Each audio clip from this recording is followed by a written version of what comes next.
Float, the moon is calling, a souvenir, as soon as rescue, a retourner, le fixing the phone, mixing your liquids, now you're left for dead, just pay your debts.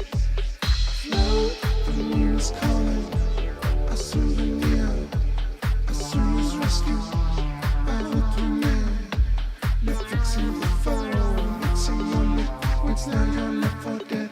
Just pay your debts. Float, the moon is calling, a souvenir, as soon as rescue, a retourner, they're fixing the phone, mixing your liquids, now you're left for dead. Just pay your debts.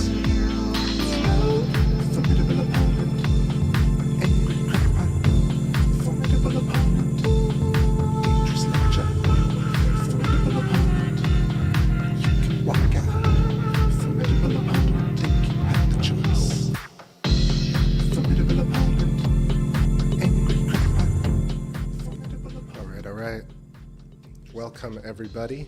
Happy full moon to y'all. Last one of this crazy-ass year. What a year it has been.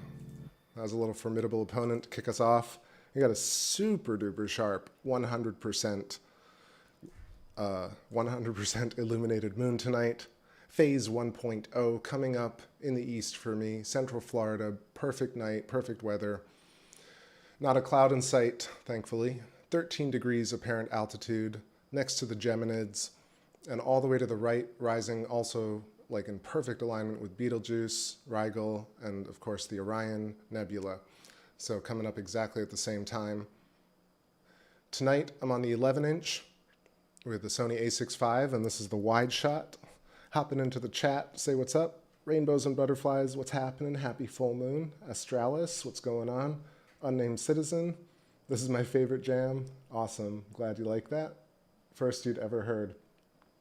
Also, let me know, I'm gonna play live and also just start off the show with a few old tracks just to get us in the mood. Going for like 2, maybe 3 hours tonight, we'll see. What's up, American Life Videos and Super Must See and Illa Tiki, welcome. Let's keep going with this album, Call in My Mind, and we'll do, was it Game of Life or Golden? I think Game of Life for now. Let's get this party started.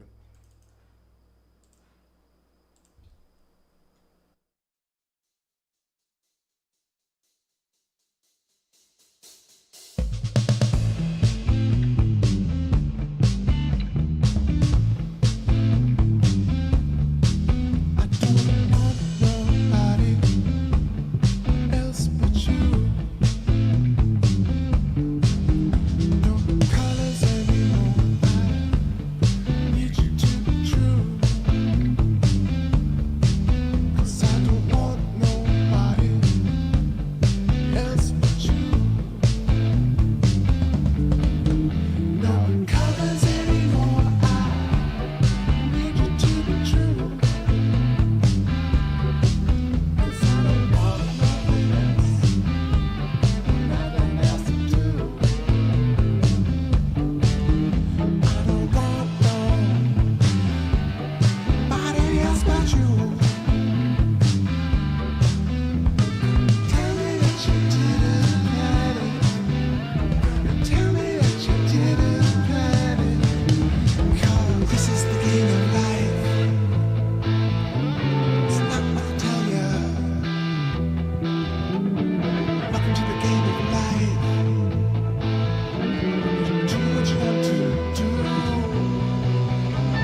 little Game of Life over there from the Calling My Mind album. All right, Tuesday, December 29th, 6:44 p.m. Just welcoming some more people. What's happening? I see who joined. Patrick McNellis, what's happening? Nature Man, Lost Brooklyn, Z Proxy, Esoteric Gold, and Mary Quite, Ultimo, last zilch conclusive final. Finito.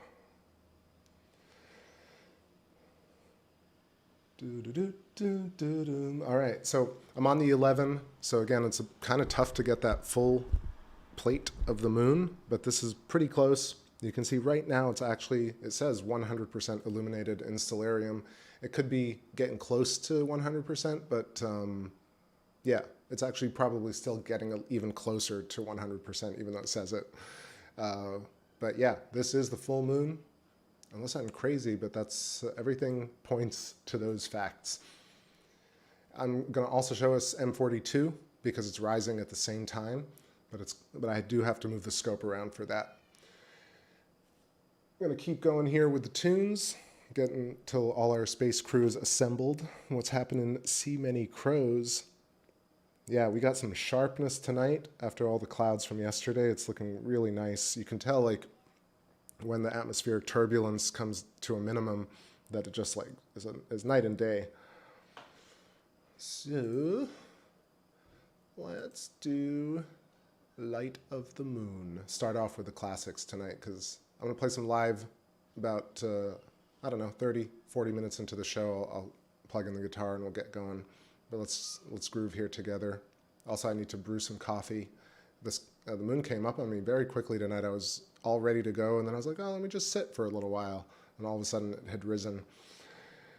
But yes, let's blast out 2020 in the right way.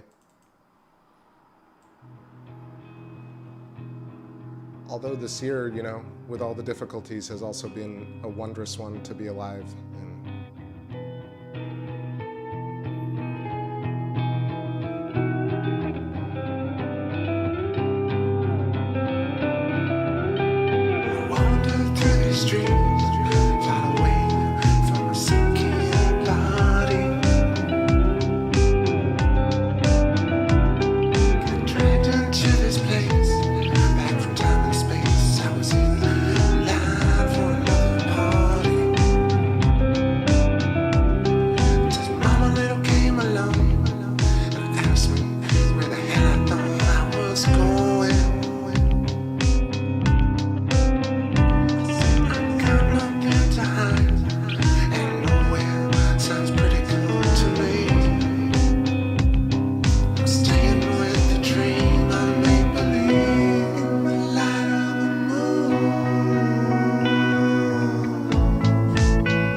Okie dokie. That was a little light of the moon.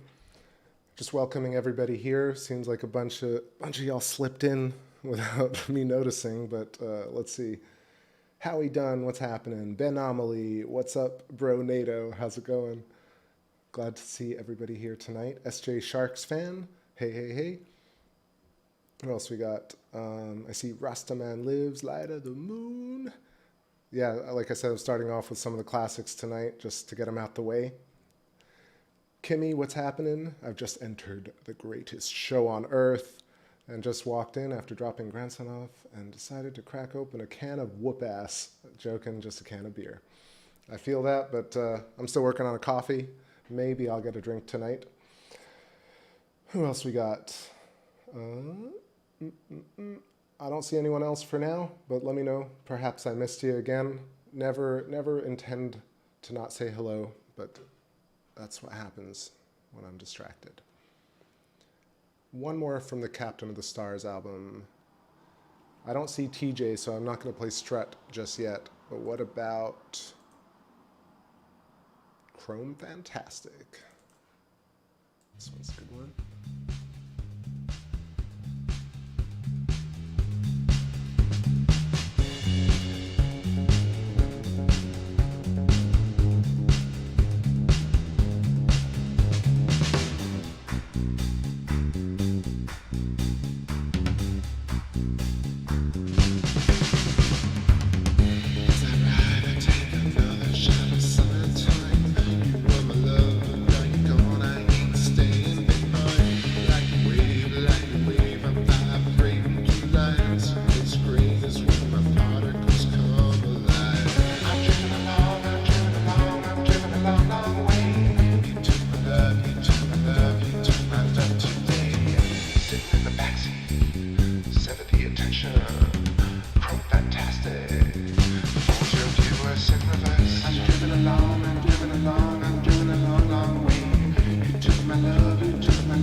Just saying what's up to everybody.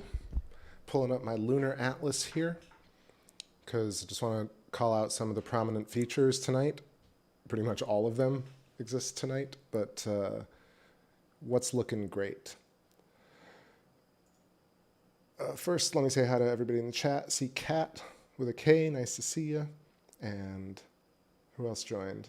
Timothy Martin, what's going on? Yes, it indeed is a cold moon tonight, but not too cold out here. But I think that's what they call it in the almanac. Let's see. And Derek Mary, what's going on? Did I miss anybody? All right. So what I want to talk about at the very top, let me actually grab my paint program so I can talk and sketch. Sketch and talk. Let's do a sketch and talk. So, Mare Crisium, Proclus. Then we've got Mare Fecunditatis. We've got Mare Tranquillitatis with that little notch. Right? Why is the notch? Because you have an overlapping structure right there. You got Sea of Serenity coming in, pentagonal shape. You got Posidonius. You've got Cleomedes. You've got Mare Undarum. I think Mare Marginis. Yeah, I'm trying to do this off the top of my head. Let's see how many things I can name without looking. That's Tycho. Got Borealdus. I don't know what these are called. The butter smudge. Let's just call them the butter smudge. We got Copernicus. We got Aristarchus. We got Kepler with this kind of recursive diamond shape. All the electrical striations that surround Copernicus. We also got Mare Imbrium, much more diffuse Platonic, but you can definitely see the hypotrochoid hourglass shape appearing everywhere. Makes perfect sense when you see all of this. You can follow the Birkeland filament tracing that basically created this. It also created the structure of the human brain and continents. Hopping in the chat for a second because I see people showing up. What's happening in Carolina Sky Astronomy? Hans Koenig, great to see you. Too Fast, TJM, what's happening? Happy full moon. And I think that's it. Hans says, what's on the menu tonight? Electric Universe, Plasma Cosmology, and Tunage. Tunage, Dunage.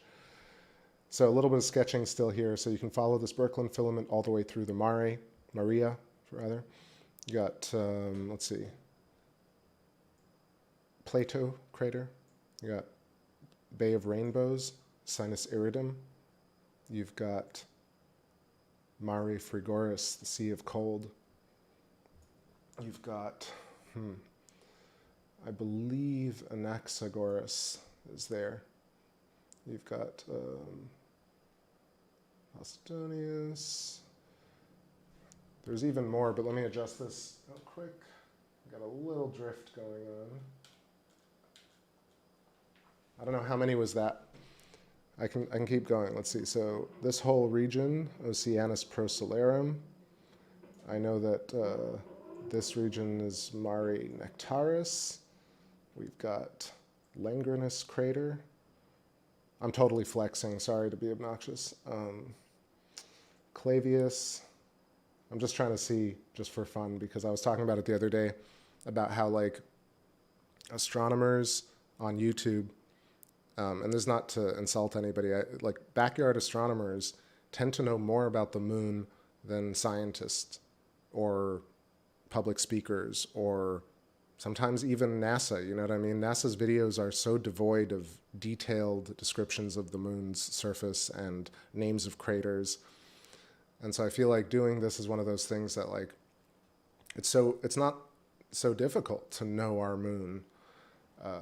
And once you do, it's so powerful to be able to connect with it on a level that's beyond a story being told to you. Who else is hopping up in this chat? Did I miss anybody? No, but I see a lot of great comments here. What else? Are there any other features? I know there's Clavius and Schickard kind of hanging out over here. I know that there are a couple more features underneath, but yeah, this is your basic structure, but you can definitely trace the filamentary arc that must have gone across and potentially even started over here around our Pythagorean triangle that forms with Kepler, Copernicus, and Aristarchus. Hexagons rife, pentagons rife, Birkeland filaments, toroidal shapes intermingled with hypotrochoids, nested hexagons, not circular craters. It's so obvious. It's really just all about pointing it out and then looking with your own eyes or someone else's eyes. But I like that this also looks like the profile of a wolf in a way, or like a goat maybe, or a ram. Yeah, faces emerge because humans and geology are both formed in the same way along Birkeland filaments. It's not coincidental or pareidolia, just simply. It makes a lot more sense that DNA and the human body and animals and plants are all grown along Birkeland filaments. Therefore, you create this kind of what ends up being coincidental pareidolia, but turns into a real thing. That sound is very nice. Let me play some strut here and see if we can't wait for this motorcycle to pass.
Strut over there.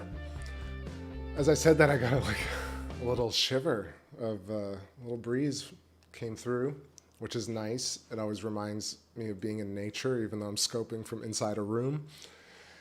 What's happening, everybody joining us? I see some people. I want to say hello. What's going on to Dagger Spells, OG Dagger Spells, and Miguel. Nice to see you, brother. And Buddy Doggerty, what's going on, friend? And your fam. Hope everybody's doing great. Did I miss anybody? Hope I did not, but let me know.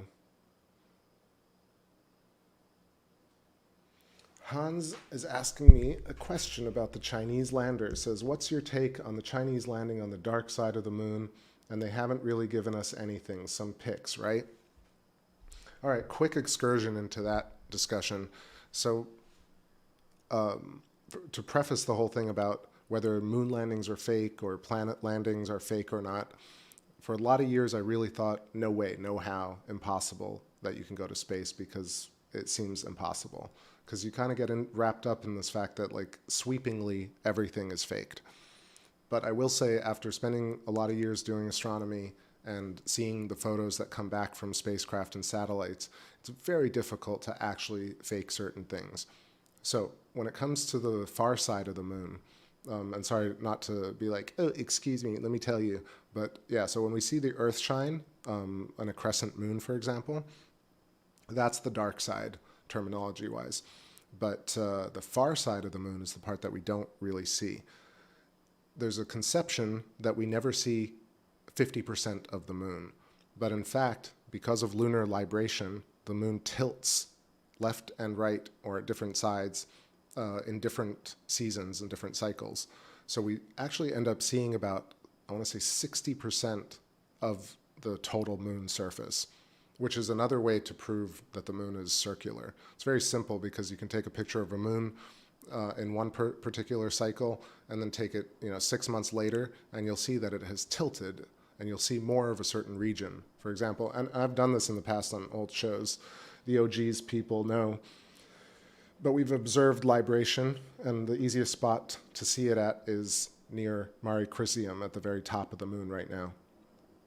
Typically, the regions right underneath Mare Crisium, like Mare Marginis and Mare Undarum, are hidden and much more elliptical and stretched. And during certain phases of libration, you will see those regions much more prominently, and you'll see a bit more of the region beyond Mare Crisium. So if you ever want to look for libration signs, you'll see that you end up seeing at least 5 more degrees of the moon on each side. All right, that being said, we have Chinese landers, we have Apollo missions, we have Russian robotic missions that have taken pictures of the far side of the moon. It seems to me like there is a far side of the moon. The images that we've seen from agencies, it's one of those things that my take on it is multi-threaded, because it's one of those things that you can't corroborate as a backyard astronomer or as an amateur. Taking pictures of the far side of the moon is basically something you have to take agencies at face value and say, okay, these pictures of the far side of the moon are actually real. It's one of those difficult things because I like being able to take pictures of space myself and say, okay, this is what that looks like, this is what that looks like. So did China land rovers on the moon? It seems like it is possible. However, it comes with a huge thing for me, which is we never get the kind of footage that you would expect from a mission like that. And then the typical response from pop Scientology, not Scientology, pop science, scientism, is this kind of thing where it's like, that's not what it was meant to do.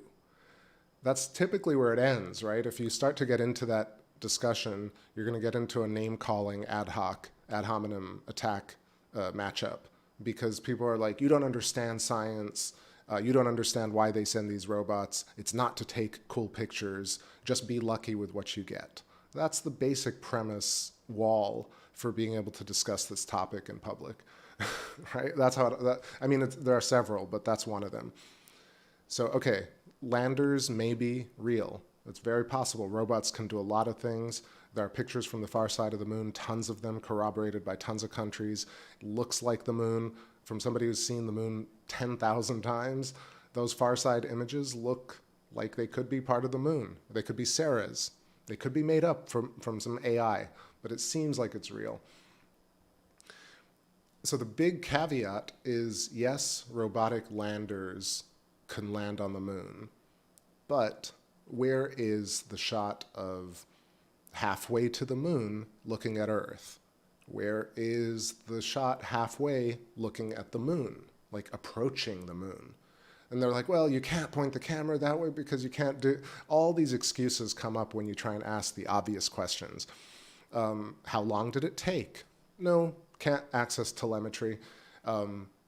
What kind of shielding does it have? No, rudimentary factoids and a little, PDF attached to the video. Sometimes nothing. In fact, like if you really look up the Indian landers, Chinese landers, there's a dearth of information.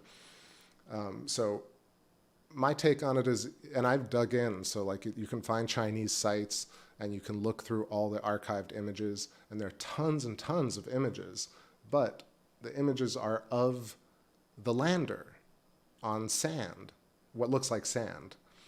Now, okay, yes, it may look like other images of landers that have landed on the moon or Mars. You could make that argument. The main thing is that there are images that are not there. So the biggest part that I think is conspiratorial in this whole game of space is what's actually missing, not what's there and seems sketchy.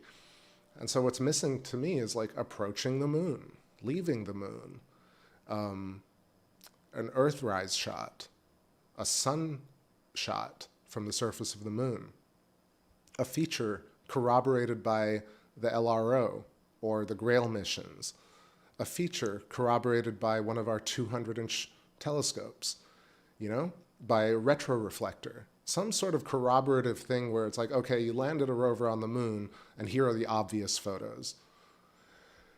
I think that's really it. There are just no, at least you got to say, this is what changed my mind about Apollo. Now, I'm still on the fence about people walking on the moon, to be honest. Maybe they did. But rovers, it seems, or robots in general, unmanned vehicles, can go into space. Because there are photos that are just you can't make, it would be easier to literally get into space than it would be to fake these images across the world.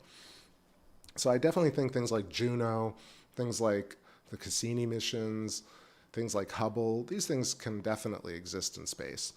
So did China land a rover on the far side of the moon and send back really juicy data?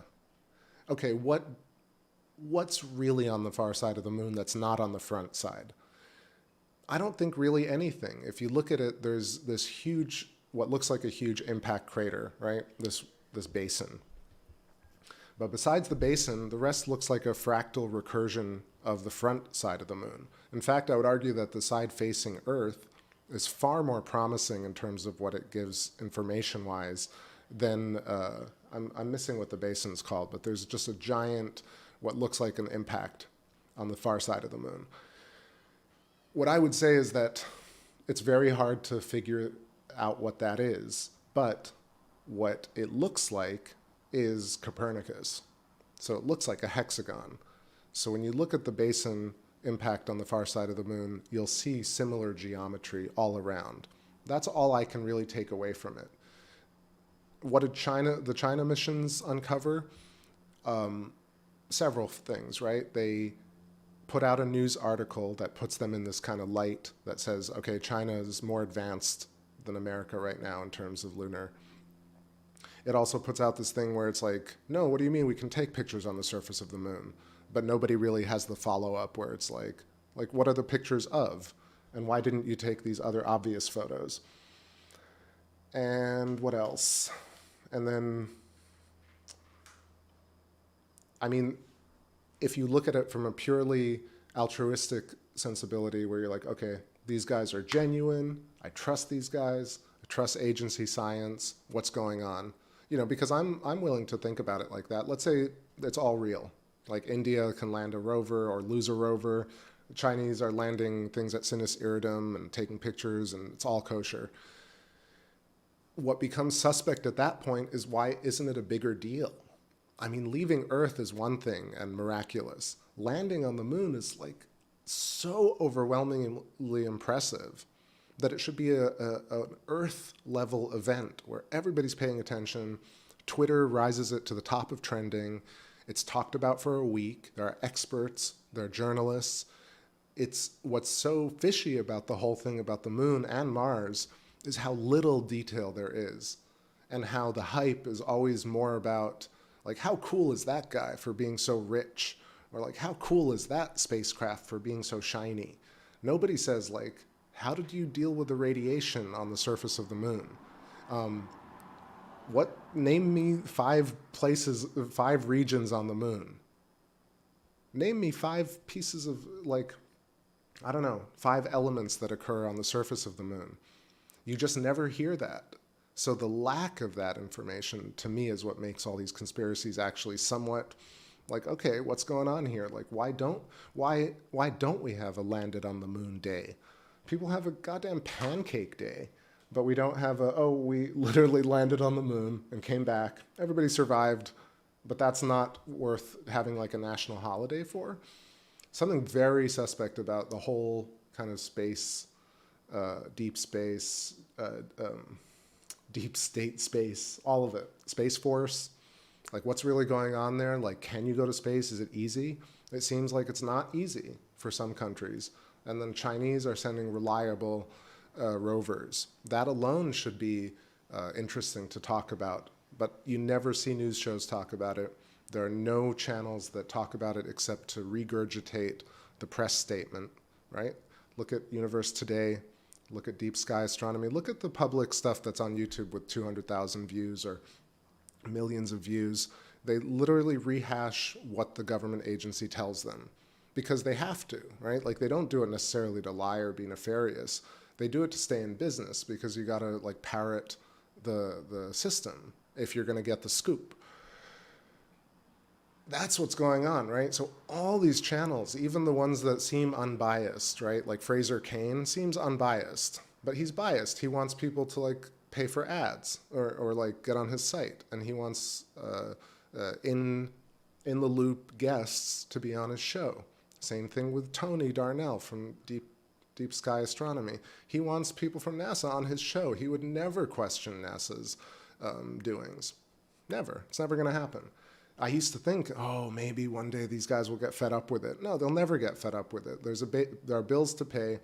This is 100% why I keep Take Back Space totally devoid of that, because it's so easy to get involved and wrapped up in like selling space, but nobody's talking about like what's really happening here. Like, it's more of a philosophical climb, right? Mentally, like, it's incredible that people walked on the moon and came home. I mean, it's one of those things that endlessly talk aboutable, but nobody talks about it except to point fingers and say, you lied. And the other person's like, no, we didn't lie. I swear we didn't lie. It looks just really fishy, but we didn't lie. But nobody says, okay, what's happening with the radiation? Like, what happened with the suits? What happened with the air conditioning on the surface? How did they get back? What are the metaphysical implications? What do the Van Allen radiation belts beyond the conspiracy? See, this is my new show, Beyond the Conspiracy. Right now, Google's making that show.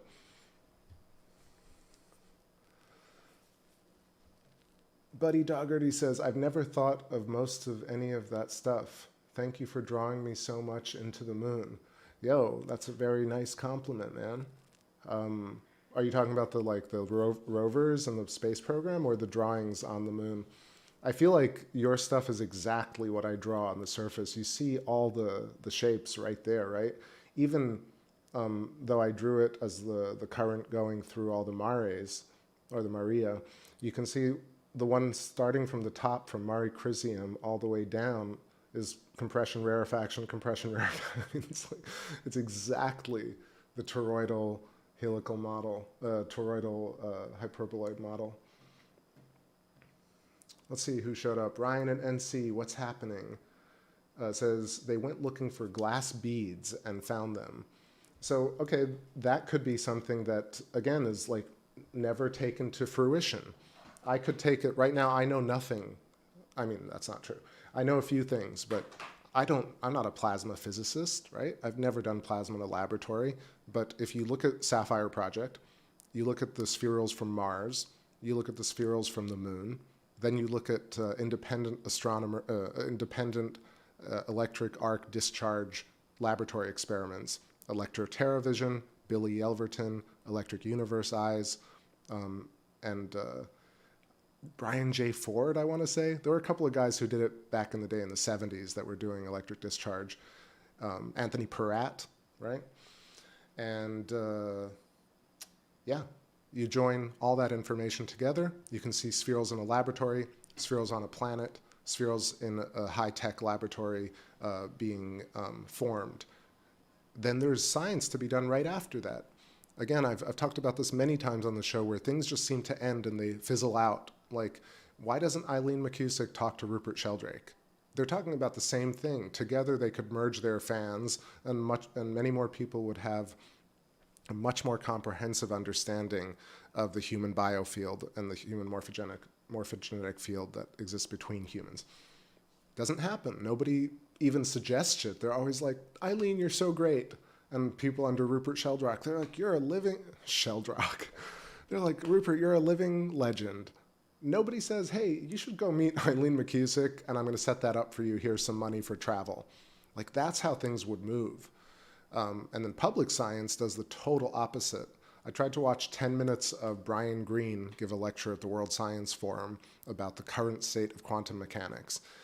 I mean, it's as bad as listening to certain pop songs nowadays. It's viscerally offensive. The belittling and the confusion by which and the cynicism, I think, ultimately is really what gets to me.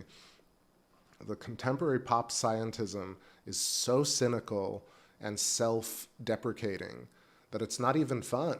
It's not even funny. It was never funny, but at one point I think it was kind of in fashion to be self-deprecating. Oh, we're so small. In the ass of time, we don't mean anything. We're just stardust, just pale blue dot. All of us in this lonely Goldilocks zone, orphaned in the great void. But like, just by virtue of growing your own body, being able to see and interact with the moon, being able to see and interact with galaxies and nebula, just that experience alone proves the opposite of what these fanatics the fanatical gospel of standard cosmology. All right, little break. Brandy Goetz. Great shot. You are really capturing the color nuances tonight. The moon is doing a lot of the work, and we have very little atmospheric turbulence, so I'm going to dial it in a bit more here and stretch. But just going through the chat room, Rockstar and Derek Richards, what's happening? Dendrites, you know it.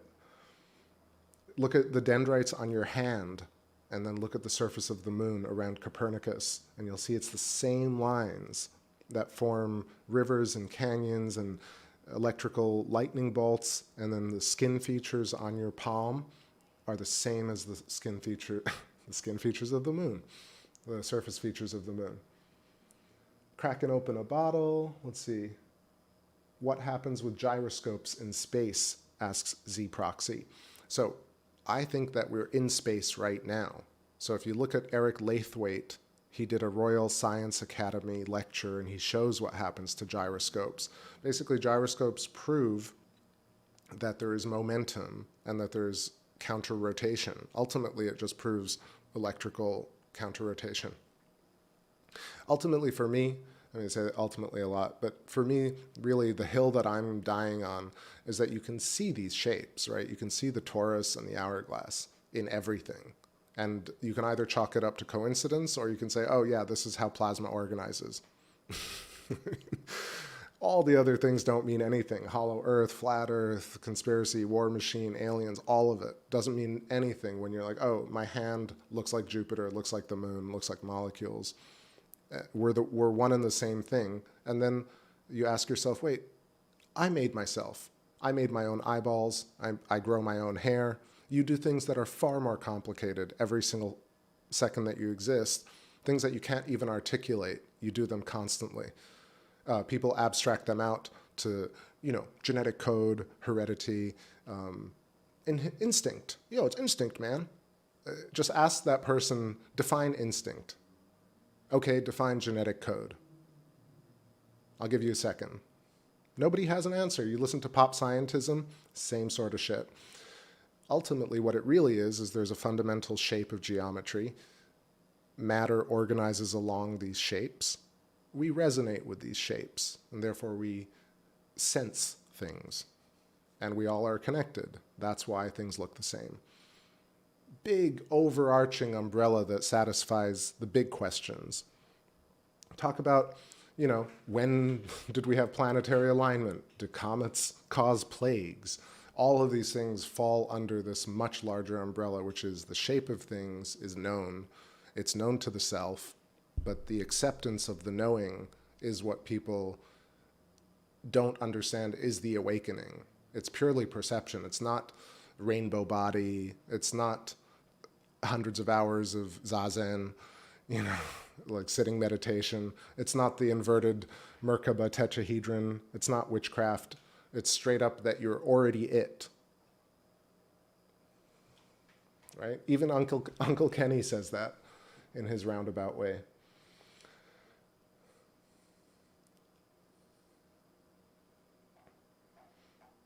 All right, I think I caught everybody, but if I didn't, hope you're all feeling well. I'm gonna take a little break here because I'm already feeling the strain on the shoulders. What should I play? What should I play? Let's do Throw Your Arms Down. Funky one, funky jam.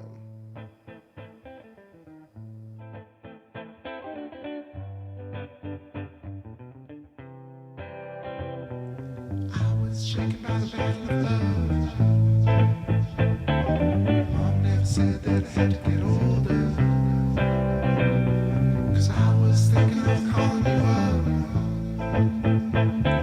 to bring me back towards emotion. Let's meet down by the house of cards and watch the sun go supernova.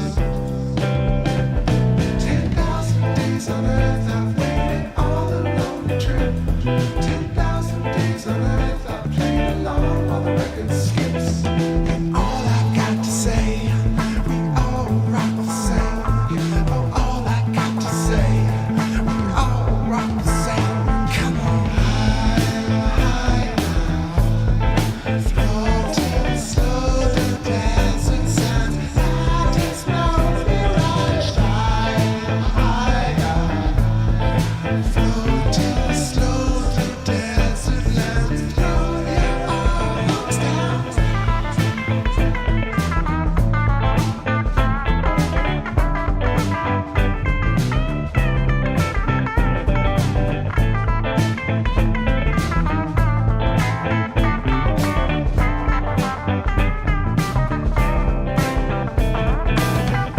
Just a whisper from your thunder, just the crackling of the rain. Don't go missing in the splendor, try to capsize my brain.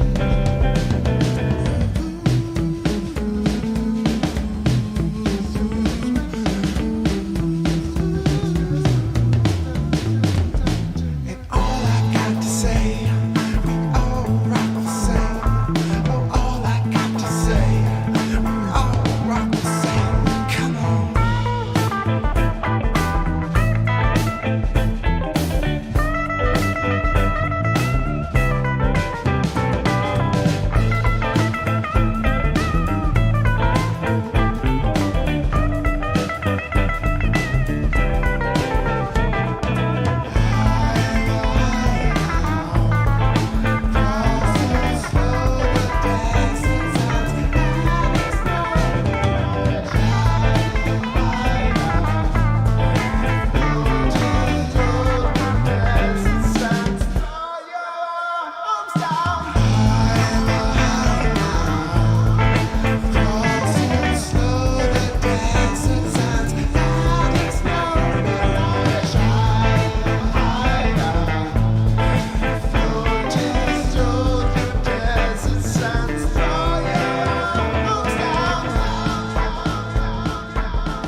All right, that was Throw Your Arms Down.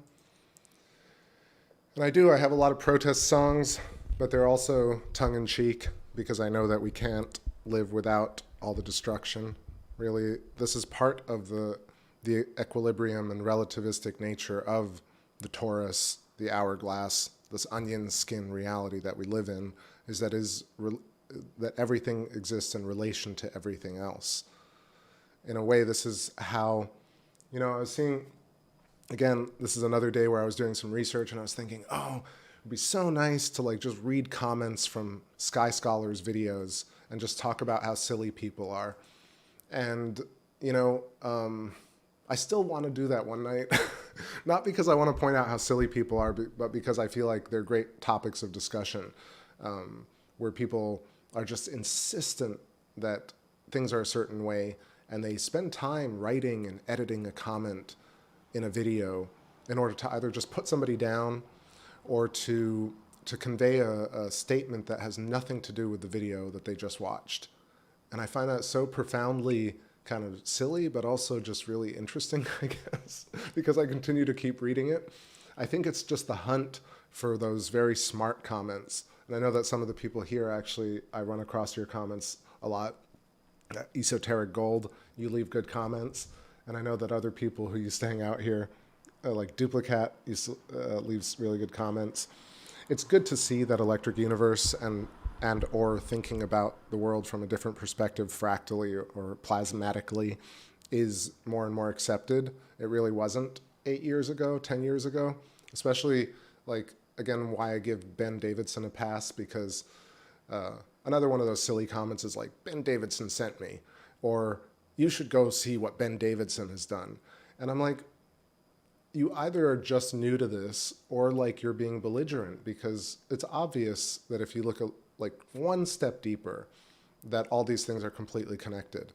I would assume the same thing about Ken Wheeler, right? Like people go to Angry Photographer or Theoria, Apophasis, Apophatic, and they say, Ken, have you heard about Thunderbolts Project? And I'm like, Ken literally has comments in early Thunderbolts Project videos. So you can find, if you dig a little bit, you can find all the correlation. Partly, again, Ben Davidson visited Billy Yelverton, the guy I talk about all the time. Billy Yelverton is this kind of amazing person, not only from a psychological and informational standpoint, but the fact that he had a laboratory way before everybody, and he had a laboratory and he was doing these electrical arcing discharge experiments way before anybody, at least as far as I've researched. Although, when you see the Thunderbolts Project videos, you see that people were doing it in the 60s and 70s. So that's not really true, but ultimately, Billy Elverton was my gateway of seeing like, oh, okay, if you zap a box filled with clay with a little bit of water in it, you're going to create what looks like canyons and gullies and valleys. And if you do the same thing with all these different levels of electricity on different surfaces with slightly different types of earthy materials and clays and stuff like that, it's very easy to replicate what we see in space, what we see on Earth, what we see on geological cosmology, right? Surfaces of planets, asteroids, and comets. So what's fascinating about that is that that's like a whole conversation that could be had. Like, why, for example, Thunderbolts does invest time, right? They just did a whole series with Andrew Hall talking about how not only was Earth shaped by electricity, but also how, in fact, these currents follow certain geometries, and then also how, he started to broach the topic of that the Earth is thinking and feeling using subsurface current relationships, right? So he's talking about electrical engineering coupled with almost like a metaphysical understanding of Mother Earth and Gaia, right? The same way people relate fungal growth, like people got into this through Michael Pollan and Terence McKenna, and other people have talked about how mushrooms and fungi have grown so deep into the earth that this is the connected information structure. Mycelium, right, is what I was looking for.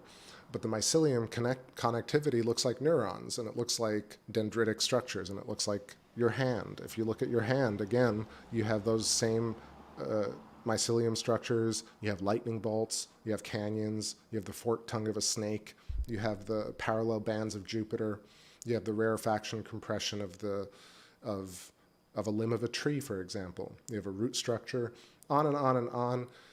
The human body, the human organism, fractals are completely recursive because it is the same geometry throughout.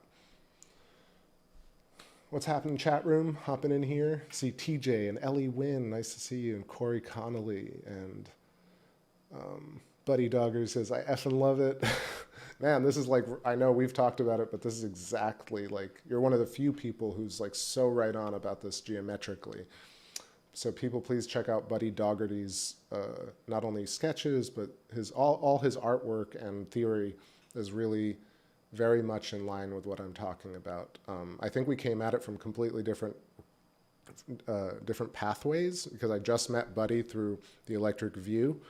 And even though I've searched for tons and tons of stuff in the past, right, I literally never came across Buddy's work till Electric View, which is 2 years ago now. Even when I first saw the Electric View, I got on this channel and I told people, guys, like I always tell people about Electric Universe channels because there's so few of them, right? There are like 30, 20, 30 of us. So anyway, met Buddy, and Buddy literally has sketched out all these things with the hypotrochoid, the toruses, but also the recursive nature of it, the fact that it exists at all scales and it's completely packed. Therefore, like when you're looking at things, you're looking at overlapping geometries, which makes them look so erratic and fractal, but in fact, they're fundamentally this one shape. What is this one shape? Let me show it really quickly. I mean, I've drawn it so many times, but let's just take a moment to appreciate this shape.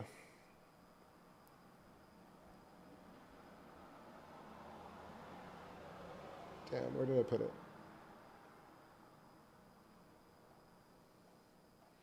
I knew I should have been a little bit more prepared, but whatever. Let's look at it from a different vantage point. This is a Fermi bubble. So this is a rendering, of course, but if we just look at this, I'm going to ooh, it's way too big.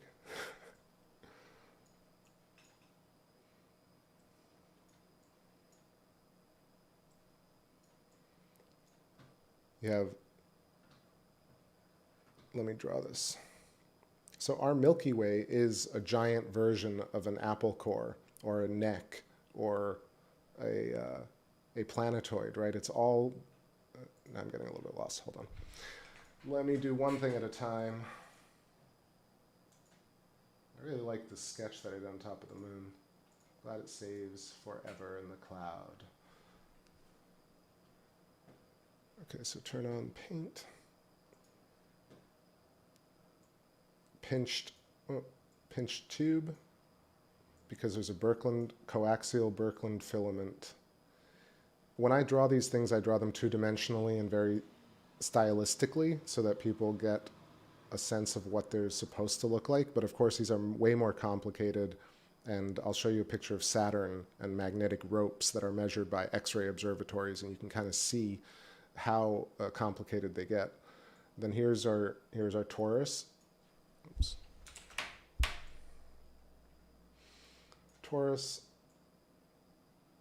donut, and then the center of this is the oscillation, the plasmoid center, and then this resonates with its existence. This is how the galaxy, the Milky Way, knows itself, because every moment of its existence is encoded fractally, encoded cymatically into these etheric layers. And emanating from this center point are Fibonacci spirals.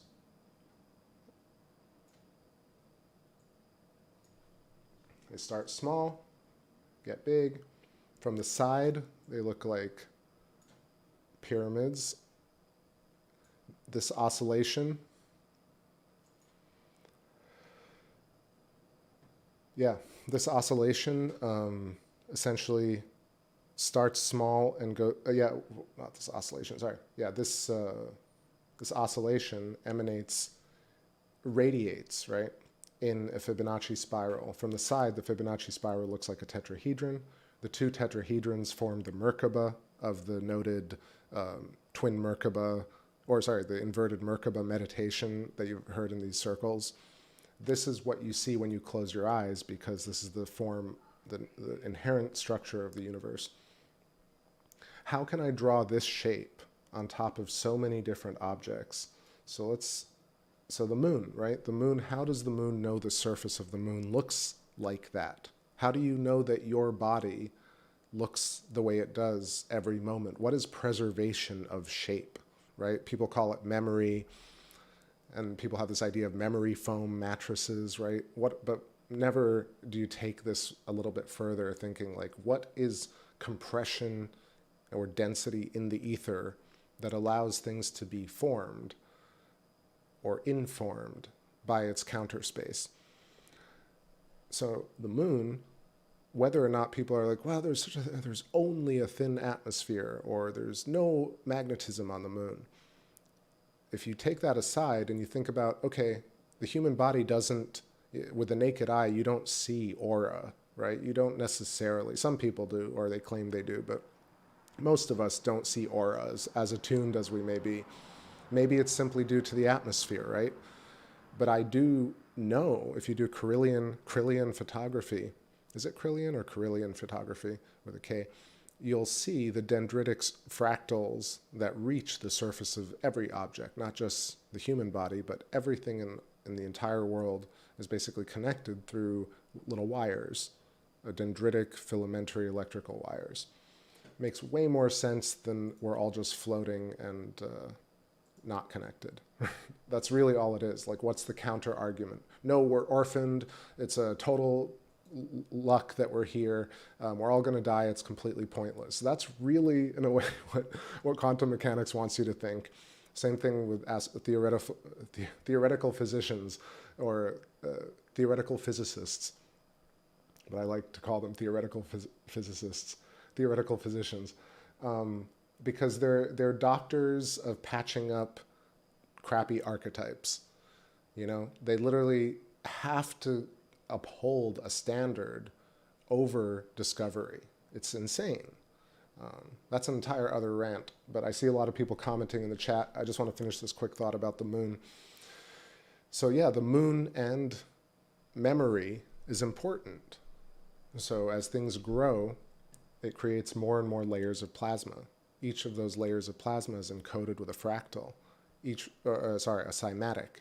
The cymatic is a complex three-dimensional holographic byte, I would say, right? It's the same way we store stuff on a computer hard drive in these types of, there are voxels and goxels and, different types of units for processing different types of information. But if you imagine that the shells of plasma around absolutely everything at every scale retain cymatic three-dimensional codes of, I felt this way, it smelled that way, I was this old, my shape was this, right? This is what it is.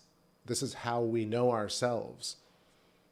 And this is how you emit a signal that people can interact with and everything else can interact with, right? Like, you're not just interacting with people. One is not just interacting with humans. You're interacting with tables and bacteria and leaves and plants and dolphins and airplanes, right? You hear an airplane, so your sphere of influence is interacting with a little airplane that's flying by. Just being unaware of it doesn't make it untrue.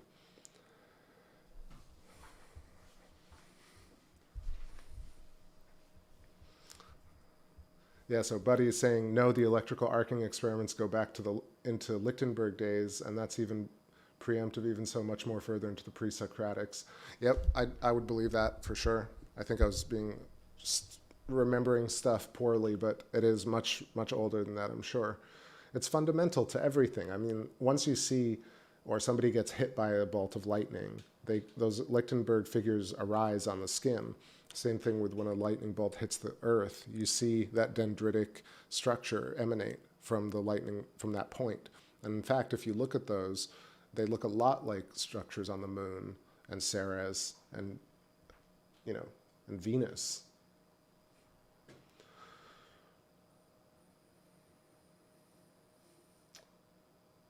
The Wood Wide Web.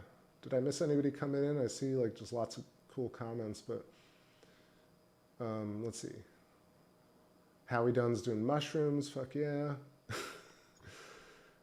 Esoteric Gold says it's interesting to dig out crystals out of clay. Clay is highly monotonic, which is an interesting study.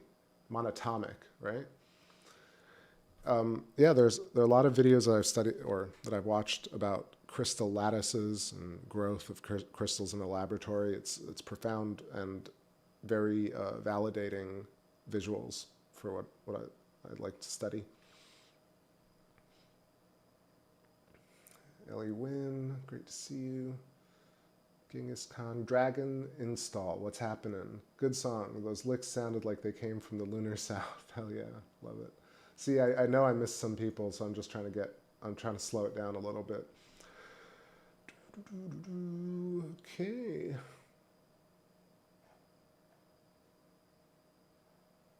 What else? 921 Acacia, what's happening? TJ, and the other night we got a fantastic debunked flyby. My gosh, it's really, you know, so many things in that video that the best of that I put together. So I rewatch that constantly, or like I'm sharing it with friends. There are certain things in that actually somebody left me a comment. I think NGC left me a comment about how the one that looks like Elliot riding the bike was something that we know about, which is great. Like, I'd love to know what all of those things are, but either way, easy to misconstrue space footage is really the point. Dave Glow 100 says, when you think of Tesla, you think of that photo sat in front of the electricity arcing. Even though the ad stole all his work, he was sending us a message with that photo.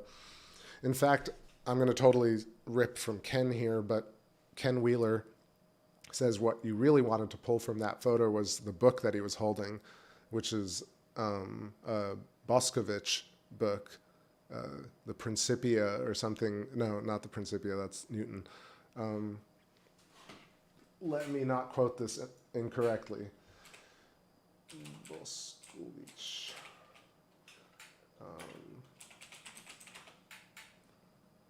Roger Joseph Boscovich. And what is the book? The Theory of Natural Philosophy. Teoria di Naturali or whatever. The way he says it, all fancy-like. Jedi Princess, welcome back from your walk in the city of cities. What's happening, Red Rum? Good to see you. Just K Today, 001, what's happening? And did I miss anybody else? All right. I think I got everybody. I need to take a little break here because, man, got to stretch. But quickly want to give you 2 links to bookmark. This would be a favor to me, but you really should check them out. So give me one moment here to get them together. And somebody suggest a tune for me to play, or a couple.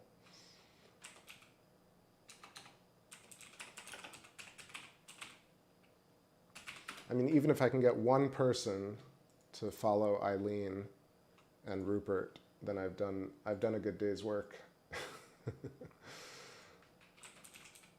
And ask her and or pay for her trip to meet Rupie Sheldrakes. And check out these fractal cymatic patterns that she has a picture of. I think she watches Rupert. She's got to. So, link to Eileen McCusick. True scholar. Way more impressive than Brian Greene and Neil deGrasse Tyson, this woman. And then Rupert Sheldrakis the first. All right. He doesn't even have a custom URL. He's that cool. Here we go. That's Mr. Rupert Sheldrake. Please give both those channels a follow, you know, for like a week, and watch 1 or 2 of the videos and see what she's talking about, because from she and Rupert Sheldrake are the link between what Ken Wheeler is talking about with light and gravity, and what Donald Scott is talking about with electric stars, and what Pierre-Marie Robitaille is talking about with the liquid metallic hydrogen sun, and what Sapphire Project is doing, and also what Buddy is doing, and what the electric universe paradigm is really missing is how does consciousness, how can you prove that this is how the human body actually works? You know, not to mention Gerald Pollack and Jerry Tennant and any number of cats like that. You know them cats. Donald Yates says, I'm getting a tuning fork. Hell yeah. Super Must See says, subbed. I really appreciate that. Yeah, like I know that Eileen actually got on Crow's channel, but then the video got taken down or some sort. But more so, like, she is so busy, right? She's supporting herself. She's coming up with all these things. She's doing the work. What's really important about Eileen McCusick is to carry on her work, right? Because everybody can do it, and it's cheap. And you can do it over streaming. You can do it over a video or over a phone call. Vibrations work. The second part of why Eileen is important is because she's helped me understand how consciousness can exist outside the body, right? She said it, not me. But when you say it like that, you're like, wait, that's why you can't find consciousness in the brain, because really consciousness, human consciousness and memory is outside the body. We're inside the so-called soul, but we're more like inside a plasma onion that contains all the information about how we look and how we sense and all our experience. And that bubble pushes up against reality. So Eileen Day McCusick, right, tells us about the human biofield and tuning forks and healing, right? It's not always about healing for me because, like, I think destruction is important. I don't necessarily want to live forever, but you can heal yourself by using tuning forks and or just singing, right? We are human tuning forks. And then Rupert Sheldrake, literally he and his son Merlin, I assume, are doing photos of these fractal cymatic patterns that are on Eileen's page right now in the header if you go look at them. Like, these two people need to be funded for sure, right? This is what needs funding, you know, not space t-shirts.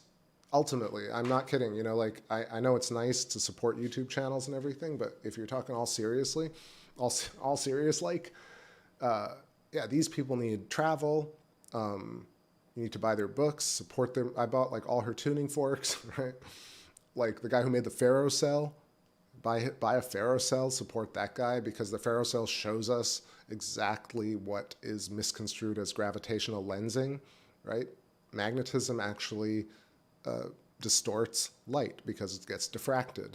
There's no gravitational so-called lensing that happens, even though you can interpret it that way. And this moon, right? This damn moon. It's just crazy. I don't have to do much work tonight. It's looking so sharp. But I will say I'd like to get us a shot of Orion before it gets too high up. And I also want to do some close-ups of the moon. And I'm just just talking, rambling tonight. I will put the links in the description as well, for sure. So quickly, Rupert Sheldrake, three-dimensional cymatics. How is information, human information, stored in the cloud through these shapes that exist invisibly to the naked eye, but actually store what human beings look like, what you ate, who you interacted with, and because they're malleable, this is why memory changes and things shift a little bit, right? Because these shapes, if you've ever seen cymatic Chladni patterns on a plate, if you change the oscillation, the patterns either completely just dissolve into nothingness, into just pure noise, and then at another certain frequency, they actually reform into a more complex fractal, or cymatic, or whatever you want to call it. But this is really like Nobody knows how to tie in cymatics, right? What is cymatics? If you look it up on YouTube right now, you'll see 4K cymatics with this guy playing some music, and it looks really cool, but it's pure hype, right? Nobody's saying, okay, this cymatic pattern encodes human information. The human body oscillates with this piece of information, therefore revealing culture, revealing encoded the encoding of our reality that people talk about, this abstraction. Oh, it's genetic code, man. I'm like, do you know what that means? No, but it sounds cool. I mean, really, most shit people believe is because it sounds cool. You know, and I'll knock on it just a little bit. Firmament is one of those words. Just way too seductive. Spooky language. It's such a spooky language alert. Firmament is there to like just mess with people's heads. And the more that the conspiracies talk about firmament, the more I know it's spooky language. Shout outs to George Carlin. Okay, people trying to drown me out over here. I love it. It's funny. All right, wrap it up, B. Okay, little break here because I said I was going to take a break 10 minutes ago and then got caught up in it. Somebody said catch, so I shall play that.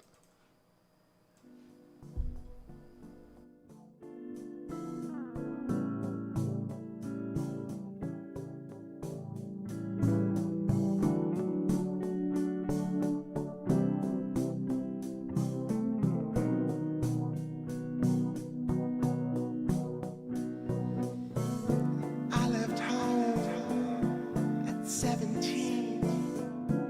Couldn't tell you what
right.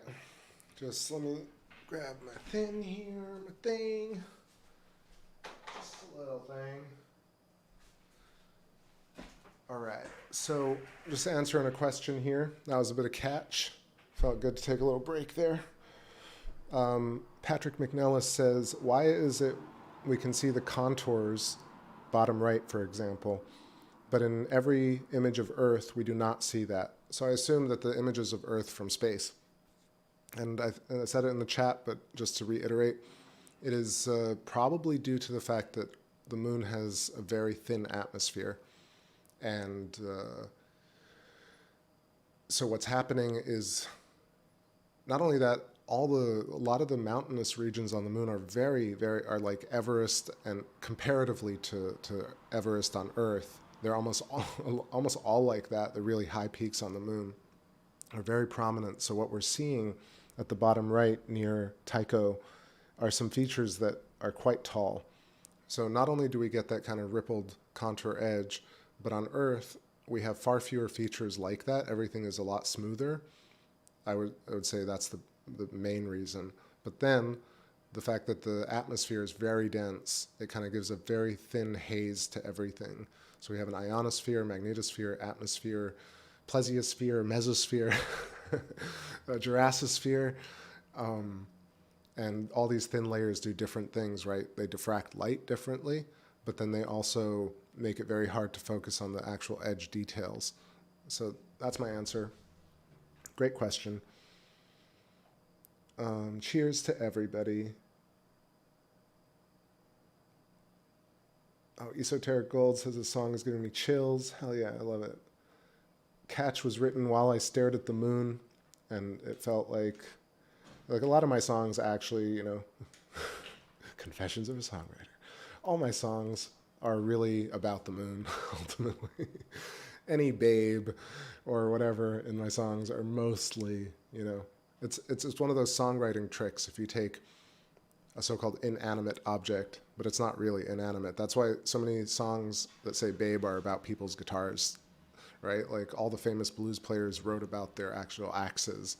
And they're like, babe this and babe that. And people are like, oh, he's talking about his heart being broken. No, he's talking about like finding his guitar, like tuning it, learning it, losing it, breaking it.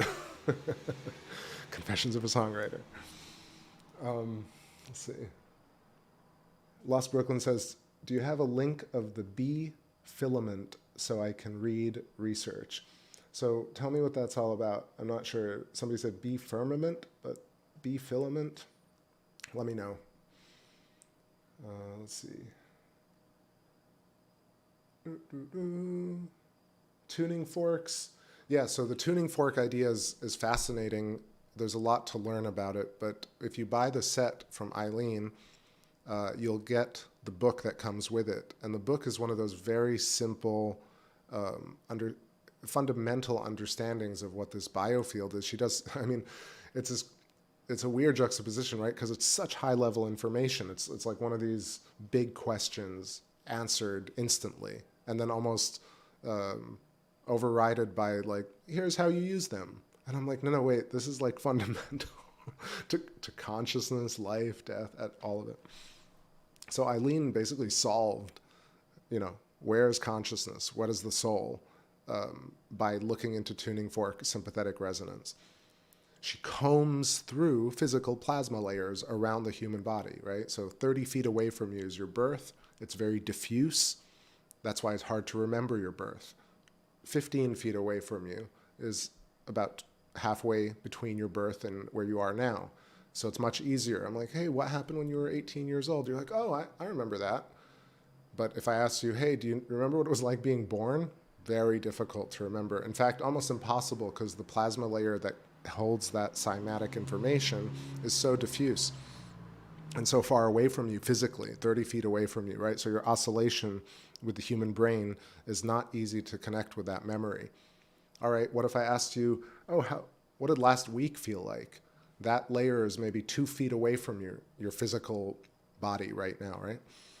And that layer is encoded with tons of information, right? Wi-Fi signals, news clips, music, information from people, your thoughts, how your body looks, how you felt in relation to older memories, right? These cymatic patterns can encode basically up to any type of information. Anything you can think of likely can be encoded in these cymatics. Buddy, let me know if you're still there, what you think about this. But I think basically anything you can imagine can be encoded in terms of a memory cymatic. So if I asked you what happened last week, or what if I asked you what happened an hour ago? This layer of plasma that you experienced an hour ago is very close to your physical body. So when you try and think about it, it's very easy. That proximity effect of a human plasma layer life, way much more logical than like, oh no, we sliced the brain into trillions and trillions of little slices and we looked at it. And it's far more complicated than we can ever imagine. Okay, can we get some more funding now? And I'm like, wait, now I didn't figure it out. Eileen said it. But when you say it out loud, you're like, oh, of course, that's what it seems like. And that's where science is completely astray nowadays. Science is all about dogma, evangelism, belittlement, abstraction, and ultimately fanaticism, right? Because you can't even talk to them about a different theory without saying, you're a conspiracist, you're the blah, blah, blah, and you're the blah, blah, blah. And I'm like, I don't care about all that. What about these hexagons here? And they're like, well, you're a flat earther. And I'm like, yeah, but what about these hexagons on the moon? What about this little thing Billy Elverton did in a laboratory? Show me one ballistic experiment that looks like Copernicus, and I will show you 4 independent YouTube research channels that look like Copernicus, and you tell me which one looks closer. All right, what do I got here? Esoteric Gold says, it's wild to think that we are a handful of people in a world that can remember every single moment of their life. Is that our true potential?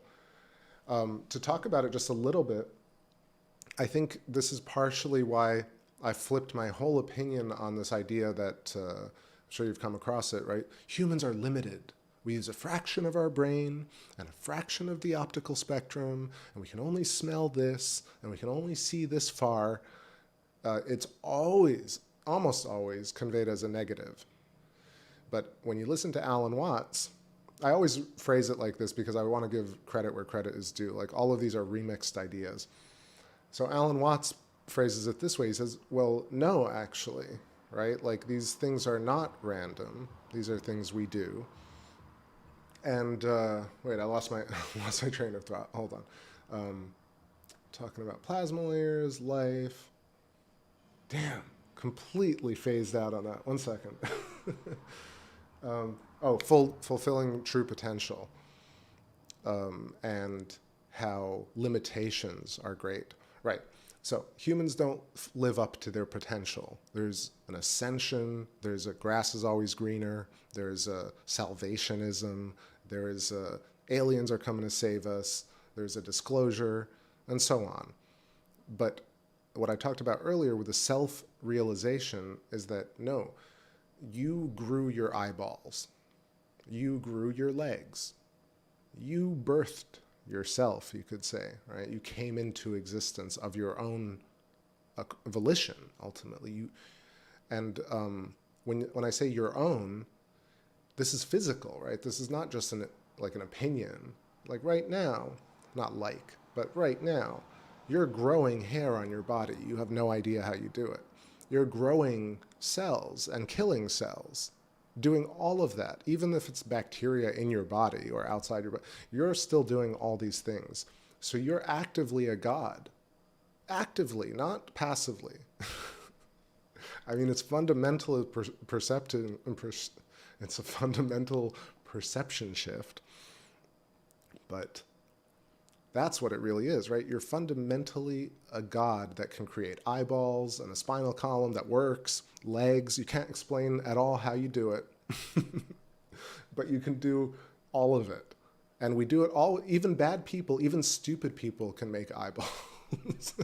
Even really horrible, terrible people know how to grow skin and know how to grow a pair of lungs, right? So if you look at it from that perspective, there is no other potential.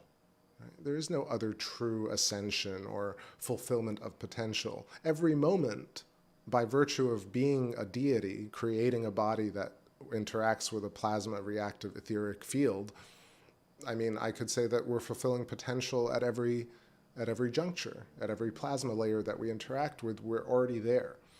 And then further, if you could see all colors, you could see no colors. And if we could think of all things at once, you could ultimately think of no things. This is the Alan Watts stuff, right? And if you could taste all tastes, then you couldn't taste the tastes that are unique to your taste palette. So via limitation, relativistically, we actually have our own unique personalities and signatures by virtue of not seeing all colors or smelling all smells. But think about how it's portrayed in all the nature documentaries. These falcons can see up to 200 times more than you stupid humans. These blah, blah, blah can run 80 times faster than you stupid humans. Tell me I'm wrong. That's like all the nature stuff that is so offensive. I mean, it is the height of arrogance to have a show like that. And I'm talking about all of them, from even the stuff that I like Planet Earth, Richard Attenborough. It's really always viewed from a negative light. Humans are a cancer and a bacterium destroying Earth, at the same time as presenting creatures that have never existed before, like bugs that look like trees that have lights coming out of them, and straight up like LED geometry. And he's like, "We've killed off the dodo bird." But yeah, please don't notice this mutated, fractionated, variated creature. Trillions of new species every moment probably are being created on Earth. Nope, humans, cancer, terrible. Always the sin of man overrides every great discovery and every positive thing that prevails on Earth. It does. Yo, Derek, have a nice time walking the elephant. Corey Connolly. Yeah, let me see. That's out of context. Let's see. But right, humans are always stupid. It's never that humans, good and bad, are relatively necessary for the system to occur. That's really what it is, right? Humans, good and bad, some terrible, some really, really good, some really, really goody two-shoes on Earth, and then some really horrible, horrible people. But then most of us in between. And no, can't. Human bad, humans bad. Only just some of us are good.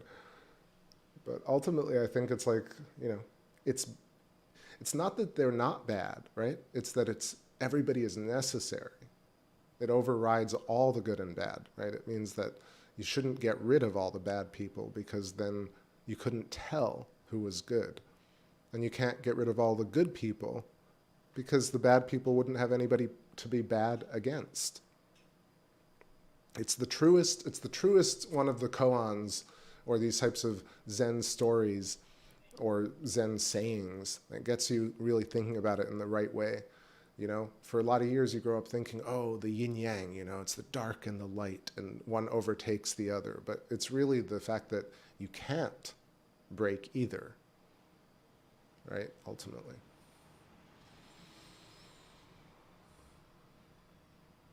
Oh, and this whole vaccine thing and the virus thing, also so many different ways to look at it. But the worst part about it is not being able to have a conversation about it without pointing fingers and ad hominem attacks and phrases. I mean, these labels that have just occurred in 2020 where people call people things, so stupid. And I'll tell you why it's stupid. Not because those people are stupid, but because calling people names is just the easiest way to never look at detail. Easiest way to never learn anything. The easiest way to be unkind is to be presumptive and to label and judge things before trying it. And tons of stuff this year has been like that, sadly.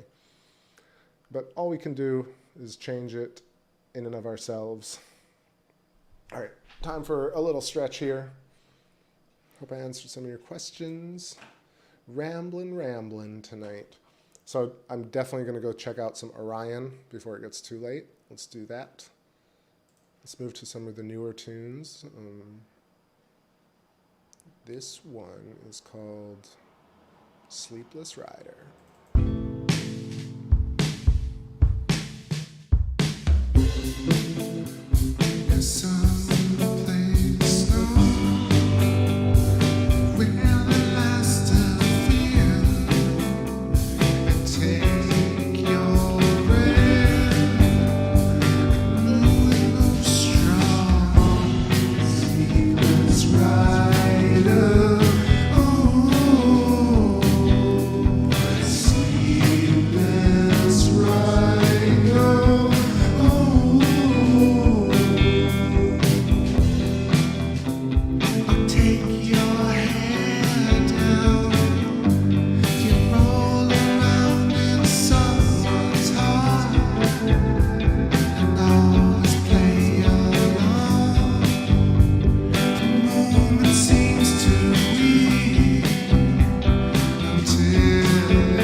Crawl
check in here, saying what's up to everybody joining and hanging out. I see Peter Battle. What's going on? And I just want to talk quickly about this shot. So I'm zoomed in here with an 11-inch Celestron scope. I'm talking about it because it's the clearest night we've been able to see Orion this close up. This is the Great Orion Nebula. This is at the tip of the sword. If you follow the Orion's belt, you can spot that quite easily in the sky coming up in the east. And if you follow it off to the right, you'll see that at the tip of the sword, there's a bit of a kind of little cotton ball. And this is that. At the center, a diamond, offset trapezoid of 4 stars prominently displayed. This is called the trapezium cluster. And zoomed in, it's a little bit tougher from the wide shot to see the nebular cloud, but this is like live video of space nebula. I mean, it doesn't get more insane than this, to be honest. I mean, the moon's crazy and all, but this is supposed to be much, much further away than the moon and much, much larger. So it really, if you saw it from, well, we are seeing it from a distance. Either way, magnificent center of the Great Orion Nebula. Of course, I find it interesting that people are really obsessed with Orion, but it's because the stars, the belt, line up with the pyramids, and that whole rabbit hole, the rabbit holiest of theories, has made us correlate this, coupled with, of course, NASA saying this is the birthplace of stars, which it could be, but really it much more, to me now, looks like a cross-section of a Birkeland filament, almost like if you were to see the cross-section of a limb, a human limb, or a piece of fruit. This looks like the top of an apple, if you cut an apple sideways and you look down, or an orange, right? These are where seeds are, and there's flesh around it in the form of nebular cloud. So this is really, who am I to know this? It's one of the great questions. People talk about Orion so obtusely, and scientists talk about it so abstractly. They're like, no, but don't get your hopes up. All the stars in Orion are actually at different distances. Humans are so stupid. They say that constellations are real. That's really what scientists say about Orion. Straight up. They're like, either your puny brain can't understand how far away this is, or it's billions of years old and you can't imagine how old it is, you stupid humans. Seriously, though, it much more so resembles a cross-section of a fruit or a human limb. It makes sense that it is a complete fractal recursion on a scalar dimension of space with human beings and bacteria. It makes sense that it's organized in the form of a trapezoid because we know that geometric forms are formed in bubble plasma, where you have packing, attraction, and repulsion, self-organizing systems. Flesh exists where it's supposed to exist. You have so many things you could derive from this. I could pretty much talk about it endlessly. But since it's going past my windowsill, I'm just going to shut up for a moment, play a song so we can enjoy this beautiful nebula. I'm also going to take a quick photo of it because it's looking super sharp. And you'll see I'm going to take a shot at a 1.6 seconds exposure. My drift is not good tonight, but I think at 1.6 seconds it won't matter. And I'm also going to wait till trapezium is as sharp as possible before clicking the camera, the shutter, so that I get the crispest possible shot. And then we'll do some enhance. What song shall I play for this?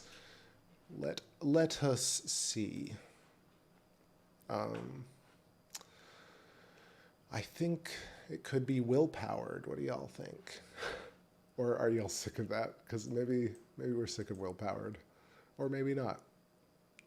What's up, everybody joining and lurking and feeling good tonight? I see another buddy. C. Smith, hello from Calgary. Great views, as expected already. Well, the moon was looking amazing too, so definitely check back. But yeah, some Orion first, photos, and then maybe switch over to the 8-inch for the last hour here. Rolling up on 2 hours here. End of the world, I mean, end of the year stream. Let's do it. Will-powered up here. And definitely check out Bandcamp if you want to download this song.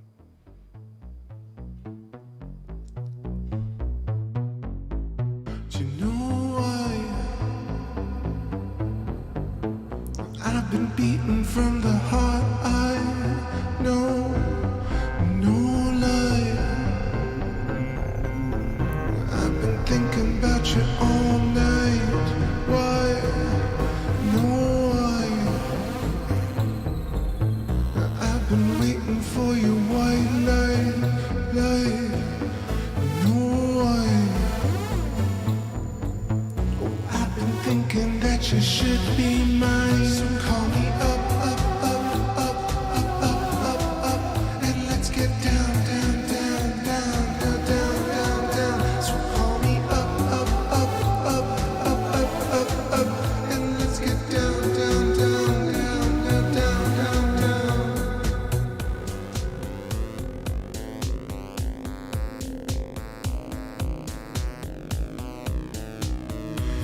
Oh, you send me messages across the cosmic network, and you send me pictures from across the astral plane, and you send me cryptic kisses across the matching network. So call me up,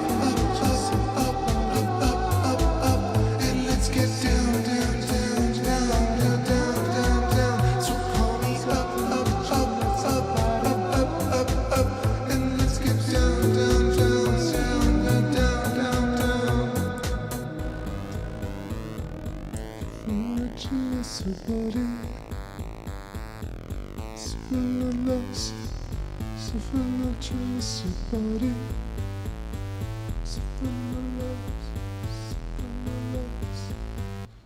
Je t'attends, mon amour, assez tu es, ainsi l'amour que la même semaine, achetant la éternelle, avec on ensemble. Je suis là même que ton avant n'est chaque jour. Je t'attends, mon amour, avec les mecs sans arriver. Et c'est mon âme magnétique, c'est l'amour magnétique, c'est mon amour magnifique. Cool running, no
That was sweet. Right back at it. Switched over to our 8-inch. Back at M42 real quick for an excursion, and then we'll go to the full moon. It's looking really nice on the 8. All right, let's see what's going on. The names of the channels. I'll put them back here. It was Rupert Sheldrake, and these are important.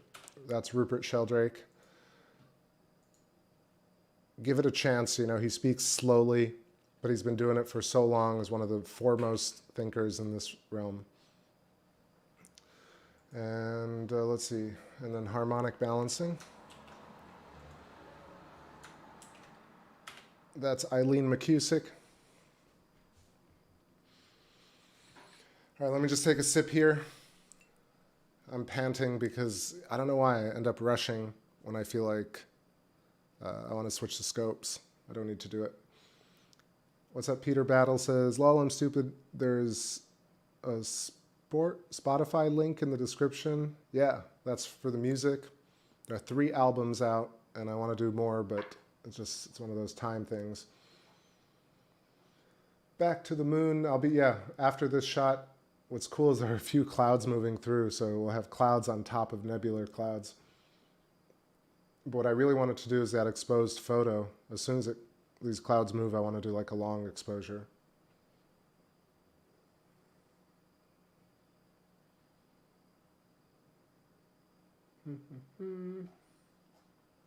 I saw one really nice comment about how I put the soul in drum samples. That's a very, very nice comment. Thank you. I do a lot of work on it, but honestly, man, we live in such a great age where you can really write all these. I mean, I try and keep them as diverse as possible, but right, there's this Logic drummer thing that you can get really caught up in what already exists and just move through it. But I tend to use Logic drummer and then convert each drum kind of loop to MIDI, and then I move everything around and kind of customize pre-existing loops. Does that make sense? I'm sure it makes sense to some of y'all. But yeah, almost all the drums on all the songs are programmed. And a lot of the bass lines are too. But yeah, I'll play live guitar, live singing, obviously, and if I can, I'll do a live bass line. And yeah, keyboards are obviously synth.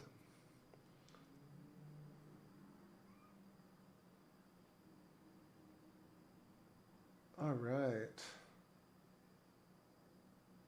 Yeah, I'm feeling a little tipsy too because I grabbed a little drink earlier and I have not eaten, but feeling good, feeling chill.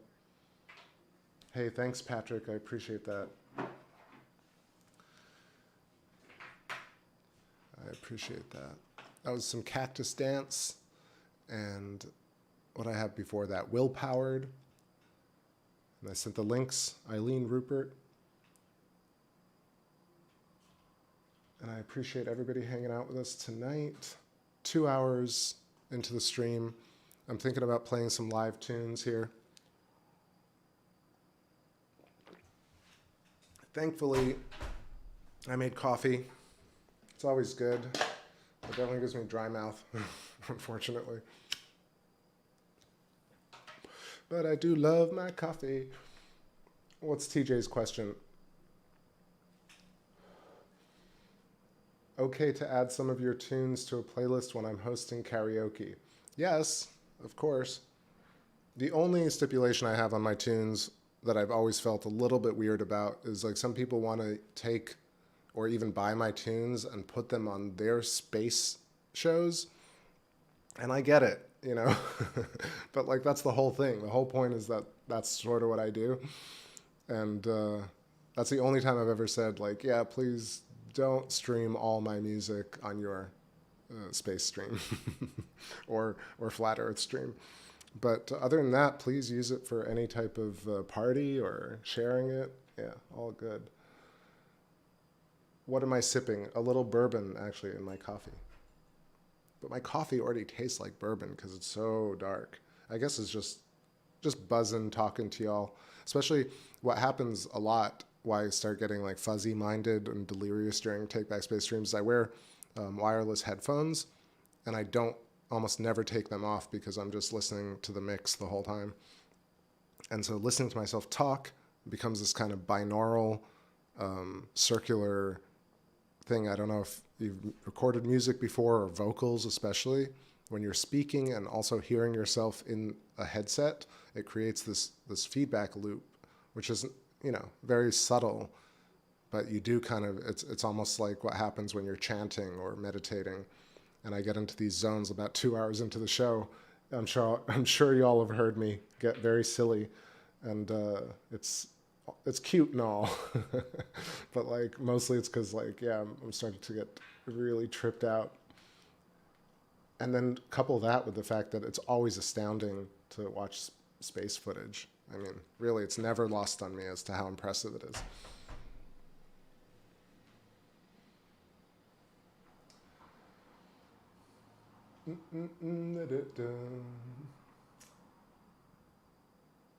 I hope that was the question you were asking. All right, it seems like clouds have moved in, actually.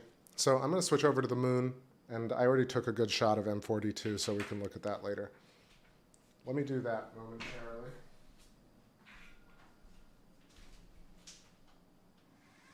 Yeah, full-on clouds. Full-on. I've decided sometimes I'm going to talk to y'all from here because I think everybody can hear me, actually. I always thought, I'm too far away, but I think people hear me move the scope around. So here's back at our moon. La Moon Magnifique.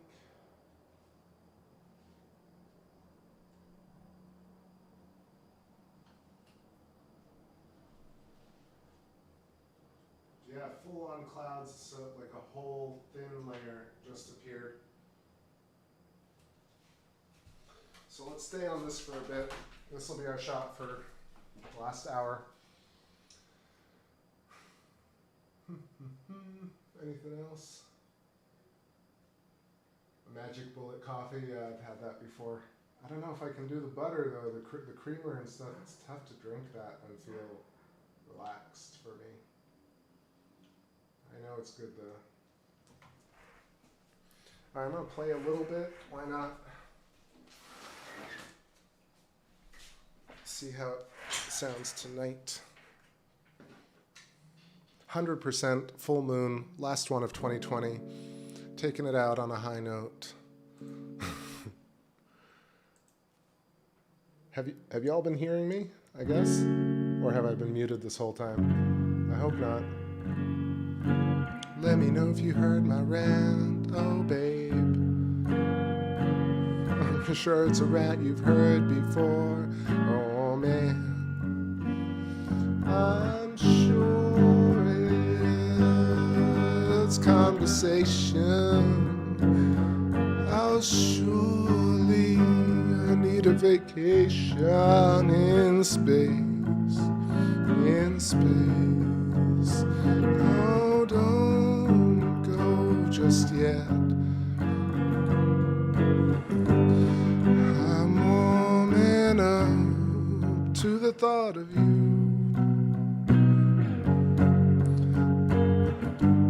Oh, delicate you, I'm warming up to the thought of you. Tell me about the place you come from. Tell me about where you wanna go. I'm all ears, I'm all here. All ears, I'm all here. All ears, I'm all here.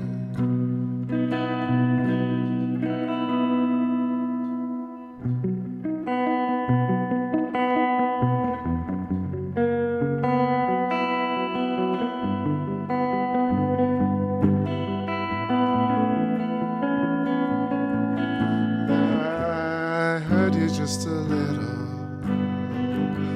and now we go for the air. Oh, I know you just a little. Investigation, my friend, I know it's just a little. Speculation, don't bury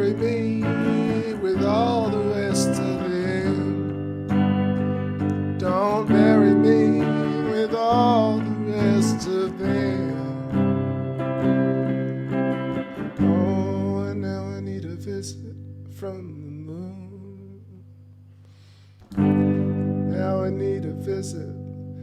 Can't come too soon. Oh, now I need a whiskey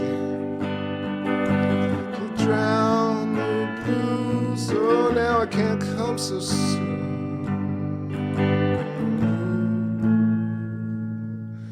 But tell me where you're from. Tell me where you wanna go. Tell me where you've been, where I don't know.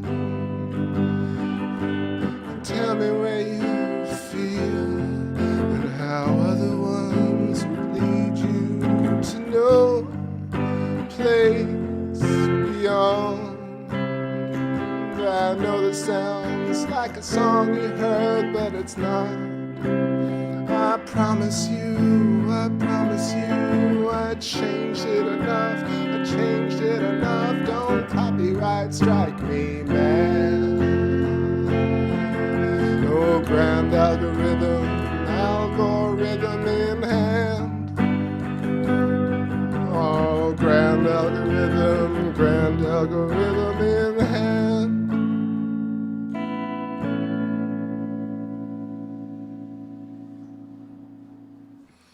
Oh, she's so pretty with the clouds of the singeing.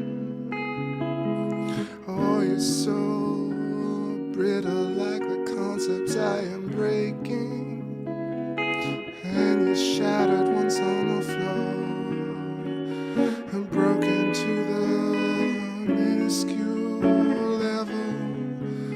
Oh, it's okay if I'm heading. It's okay, now you're ready to. Oh, you're ready to.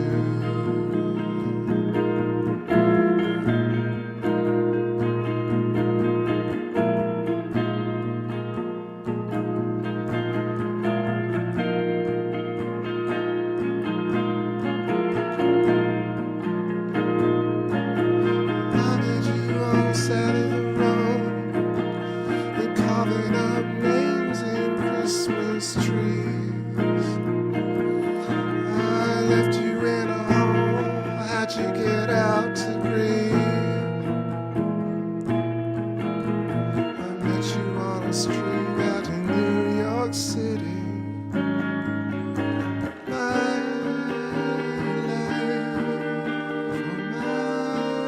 My life, oh, tarnished by refrains of smoke left in the ashtray.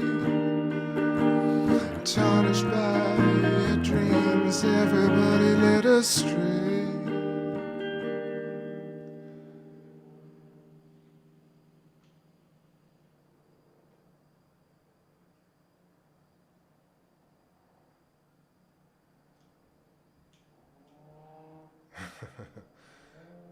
What's up?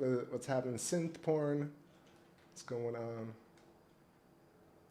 It is really bright, but I guess the clouds are kind of still moving through, so I dare not adjust it. Let's see, what can I play?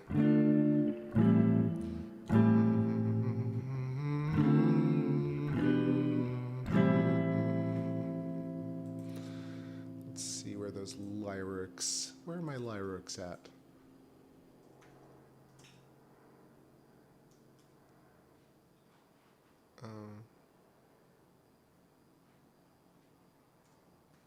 Deep inside, here we go. All right.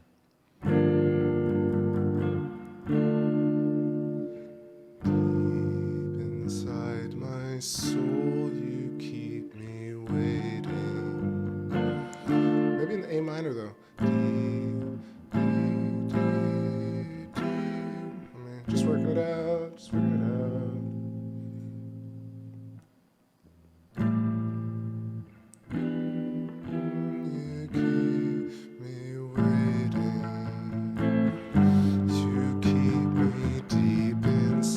your soul, I keep you waiting. You keep me deep inside my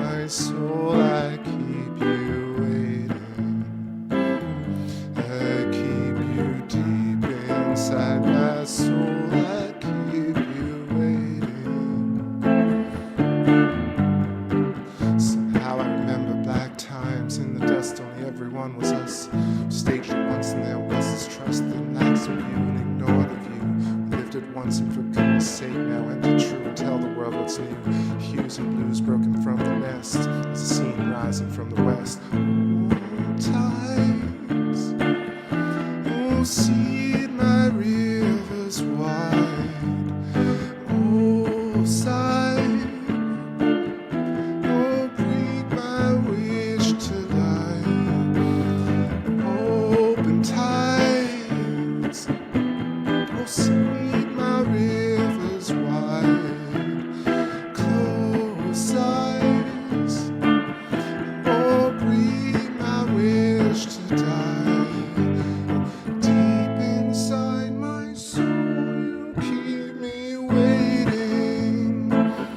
You keep me deep inside my soul. I keep you waiting. I keep you deep. I keep you deep.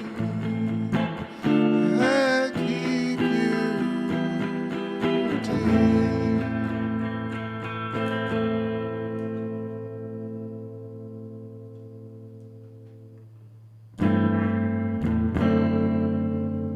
Can I do Golden Live?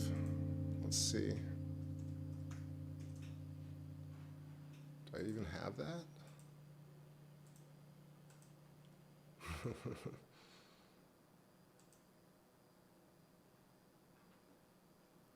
I don't even have that. Let me see if I can let me figure that out live for y'all. Actually, I can just get a reference tone here.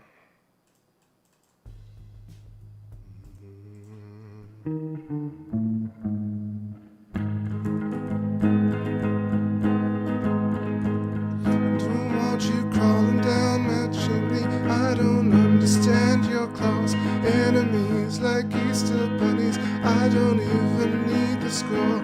44 v 44. Don't count the sheep no more. I can't be the center visions. Living comes in high regard. Live with this and love's intention. Then I know, believe we're God. 44 v 44. Not count the sheep no more.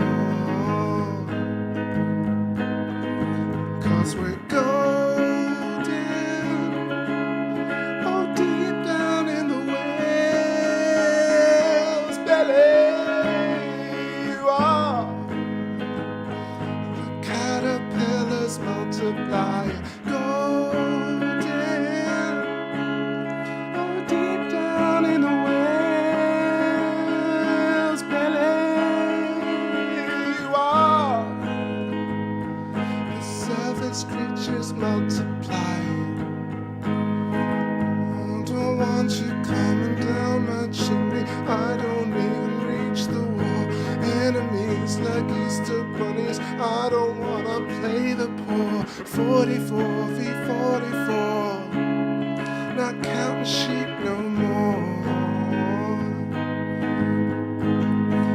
But I can't sleep on television. Dealers dance in high regard. Then you might reveal intention, but I know that we're still God. 44 v 44. Not counting sheep no more. 'Cause we're golden. Oh, deep down in the whale's belly we are. The caterpillars multiply and golden. Oh yeah. Oh, deep down in the whale's belly we are. Ooh, yeah. Ah, yeah, yeah. Ooh,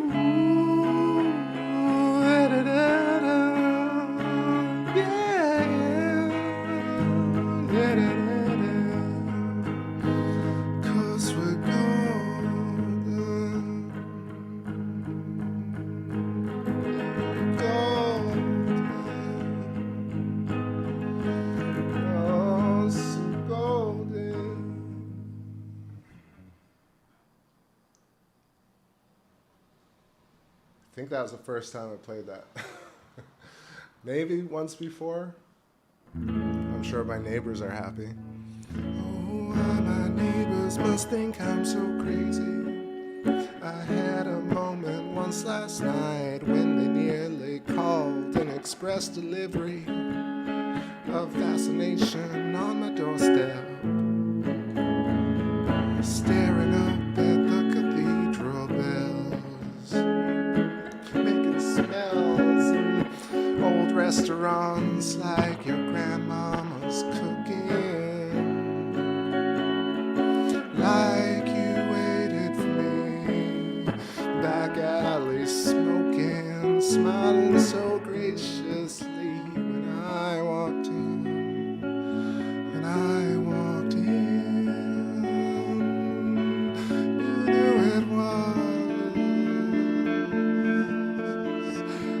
Smoking hazard when I walked in. You knew there was guaranteed good moods. You knew a guaranteed good food. Oh, moonbeam, come take me away. Now I have a say in it. Come play with me, oh, now I've gotta say it. Moon creatures, don't yell at me no more. Moon creatures, television like we ever had it before. Oh, moon creature, won't you know that I'm gonna go someday? I'll find it out.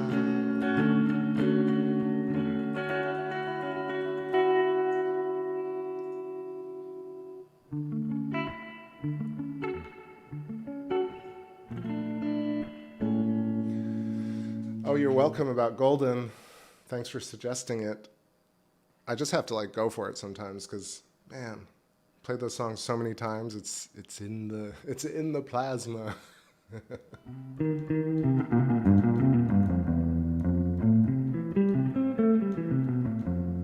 Yeah, sure can link you. Let me check and see it. See where it's at.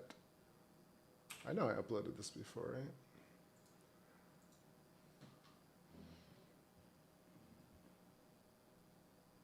Way back when.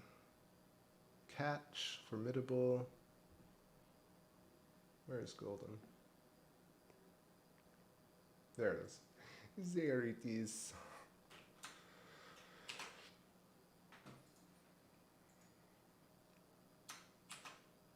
Again, if you want to support this channel, go subscribe to Eileen McCusick and Rupert Sheldrake. It's the best way to support this channel. Yeah, yeah, yeah.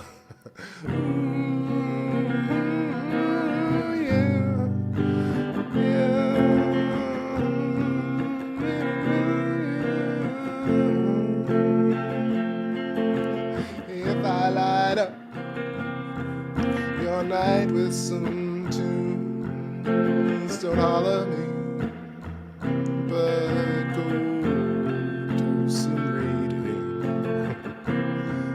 I'm only here to play, just to say a few things, just to say I care about your minds. I care about your minds. Most people don't care about a thing, but I care about your minds. Most people don't give it a thing, but I care about your minds. Your minds, your minds.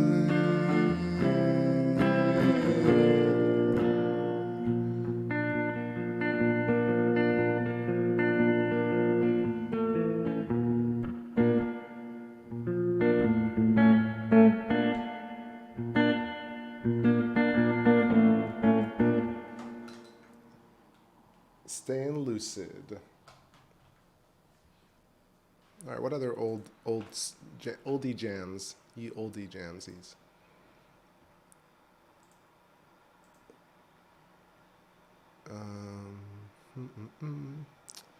I played a lot of these tonight already. Catch has already been played. Light of the Moon. Ooh, I was gonna do Anecdote, but do it correctly. Thanks for all the noise. Jesus Christ. Of course, every time I stream, it's like everything. Murphy's Law, right? I feel like we have a little bit more with the 8-inch, so it's fine.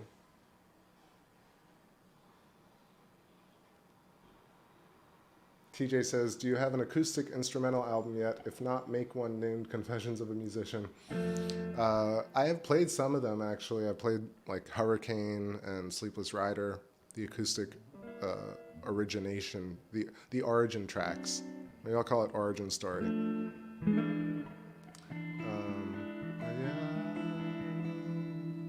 We're all ugly in our own special ways. Okay, so what was I trying to play here? I was going to do, Anecdote, but friend, and that's, there we go, okay.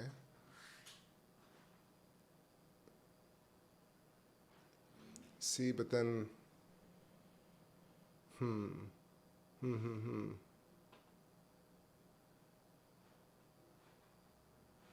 There it is. Okay, okay.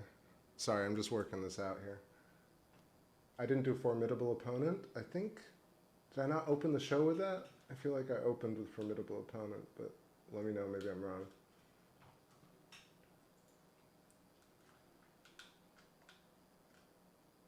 That's some fine picking and strumming. Thank you. I appreciate that.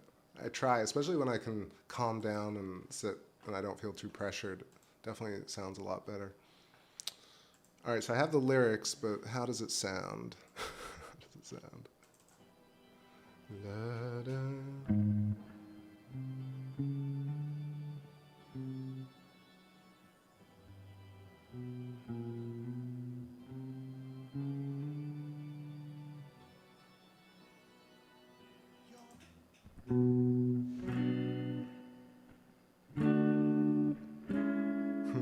I thought I figured this one out already, but you're my friend. Let's try it one more time. Sorry, bear with me here.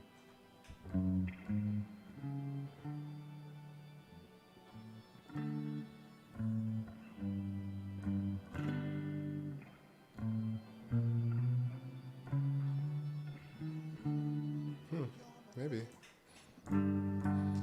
You're my friend, so let's just play the odds. Yeah, it's major, yeah. You're my friend, and that's a coat of arms. I'm playing it major. No, that's not it.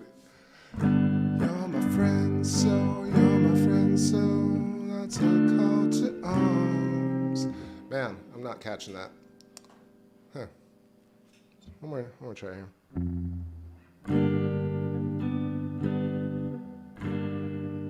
You're my friend, that's a coat of arms.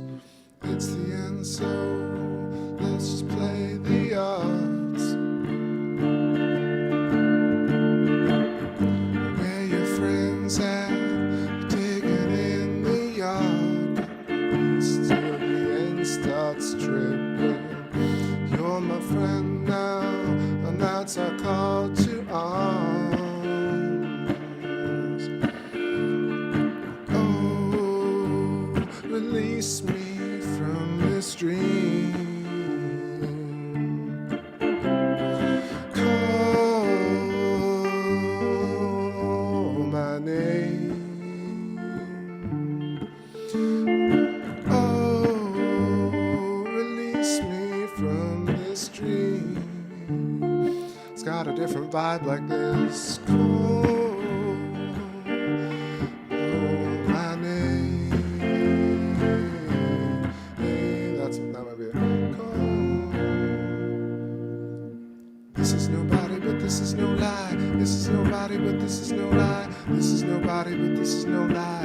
your body, but this is no lie. This is your body, but this is no lie. This is your body, but this is no lie. This is your body, but this is no lie. This is your body. That's not it. Total train wreck on this one. All right. Moving on. I have to actually work out the chords on this one. All right, what do I got? There are other ones to play. Other ones. All right.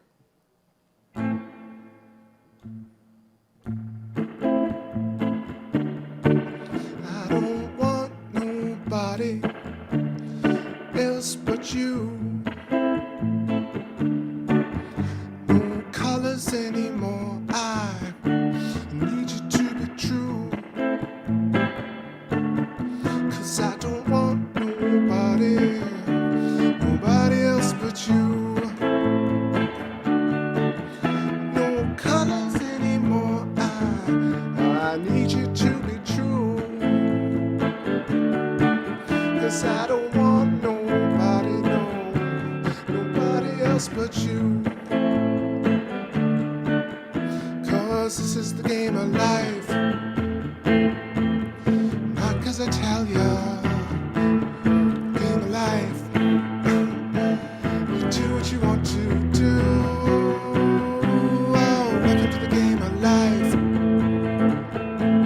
Oh, not 'cause I tell ya. Oh, welcome to the game of life. Oh, do what you want to do. Through the diamond sphere. When the night turned gray. You do no damage here. Through the eye of rain. Come on, the price is right. Oh, but only if you want to. Giving your precious life, that didn't work out.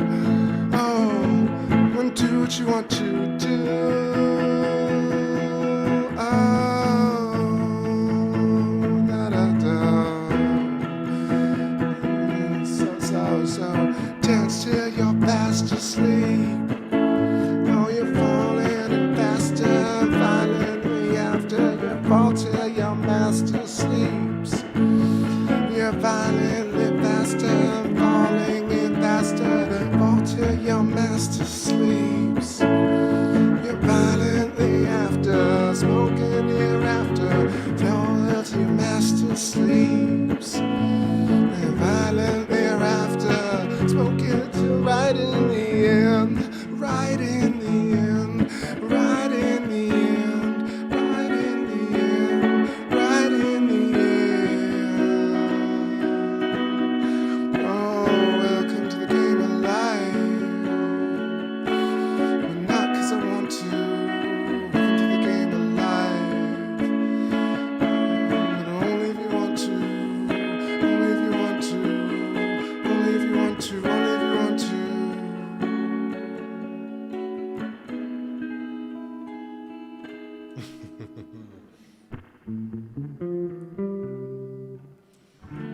Yo, Patrick McNellis, thanks for grabbing the tunes.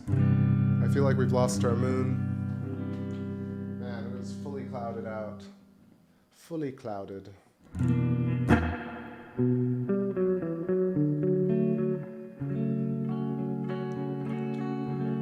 That song is a little tough to sing, to be honest. Like, it pushes... I don't know how I wrote all of these right out of my register. Can't all of them be Formidable Opponent? Formidable. Let's do Formidable here. And I think I don't know. Maybe the moon will come back. I still got a little more... what is it? Zest in my step. Worst metaphor ever. Formidable here. I still got some energy, is what I was trying to say. And we still might have some moon, just a little bit longer.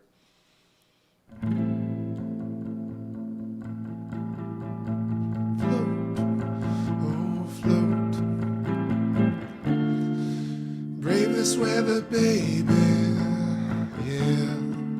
All I know. So you better look out for me. When you float, you're falling like a feather. Yeah, and everyone who loves you, loves you, loves you, loves you, loves you best. Float, the storm is coming, baby.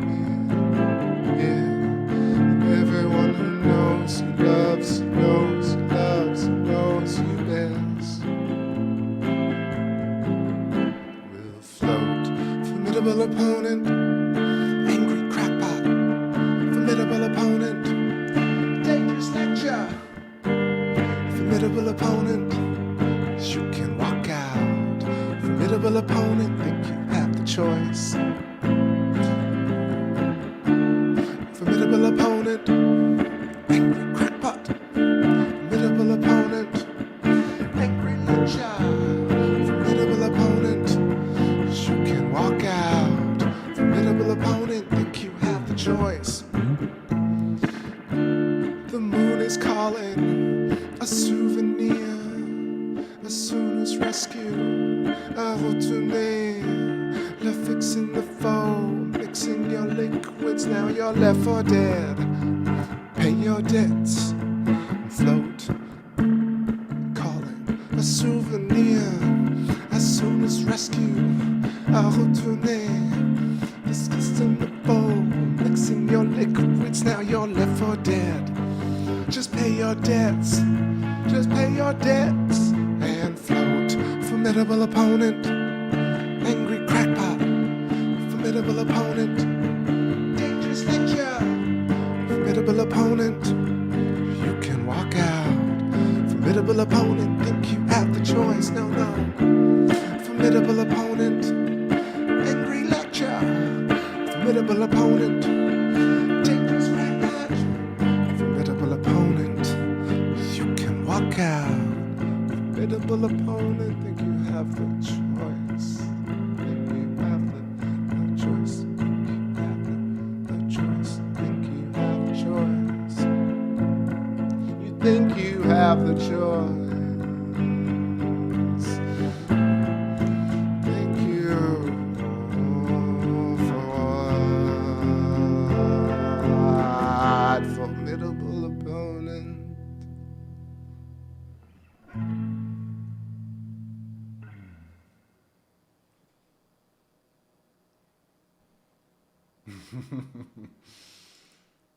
American Life Videos definitely has a choice.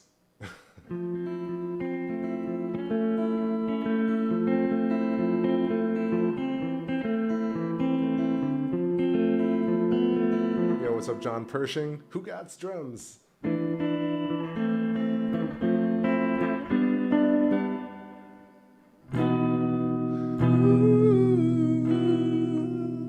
Let's sing a weird one for you. Came from the stars. Now I know who we are. It wasn't like no miracle I couldn't handle. I know your mantle brought some sense into my life. You came in a fractal river. You'll stay buried in my soul. A twisting circuit around your bones, in a pocket air, in a bubble hemisphere. You were my one, you were the two, and a fierce revelation. You were the sun, and we're the moon in your spiral integration. Spiral integration,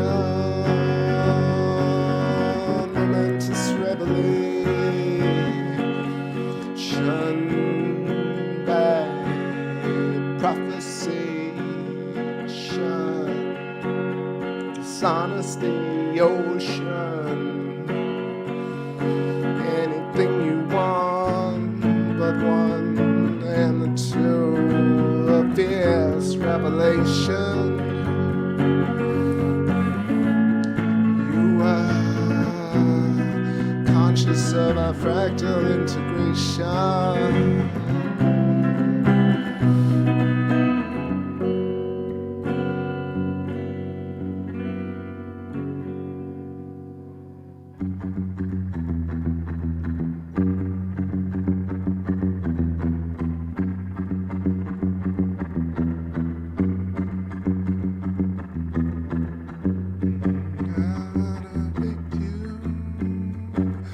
Take and hold you high, like we're drifting across this purple sky, smoking. Rocket human ships are breaking free. Rocket human ships are making me impressed with your sublime steps, your hopes and dreams. Don't call me upward, so it seems. Rocket ship, human being. Rocket ships don't leave me here on Earth. My brain's ready to go far into your folds, ready to call your magnetic home. This isn't for the faint of heart. Gotta keep your mind open. You gotta keep the stars in focus. Keeping it up, keeping it up. I remember your factor reintegration. I remember your insane revelation to me.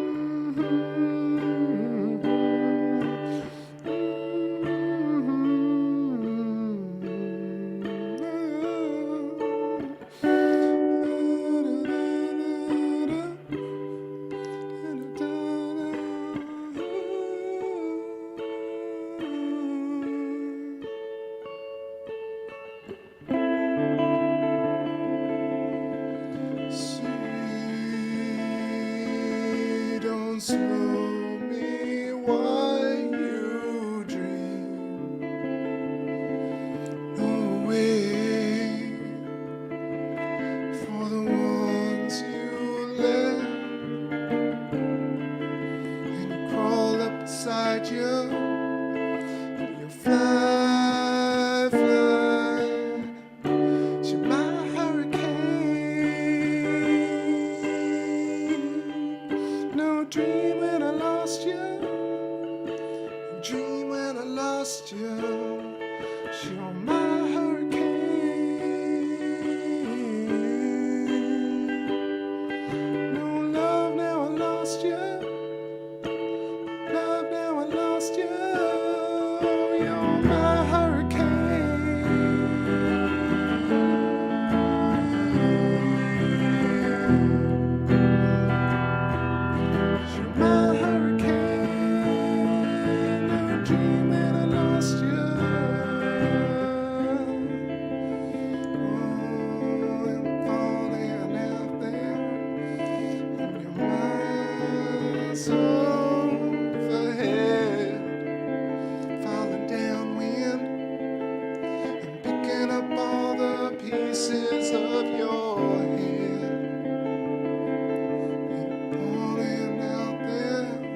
Oh, wilt your candlelight, mixing potions while I play. A distant wish is my delight, to your fire out in the sky. Oh, take me for a while and carve out for you, for you. Oh, do what you do to try to feel special. But she strews like the humans choose when you try to accuse someone. You do what you do to try to feel special. She drool like this humans drool when you try to accuse. You're caught on the apple peel, feel special. You smoke just like humans move, you try to feel special.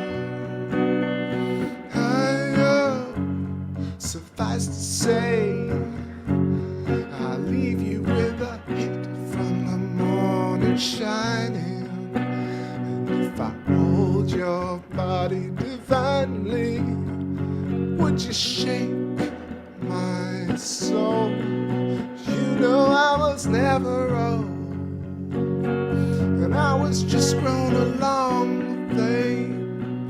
Hey, oh, so wilt your candlelight, mixing potions while I play. The distant ships smoke my delight, to your fire out in the skies.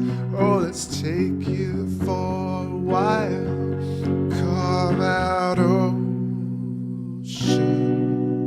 for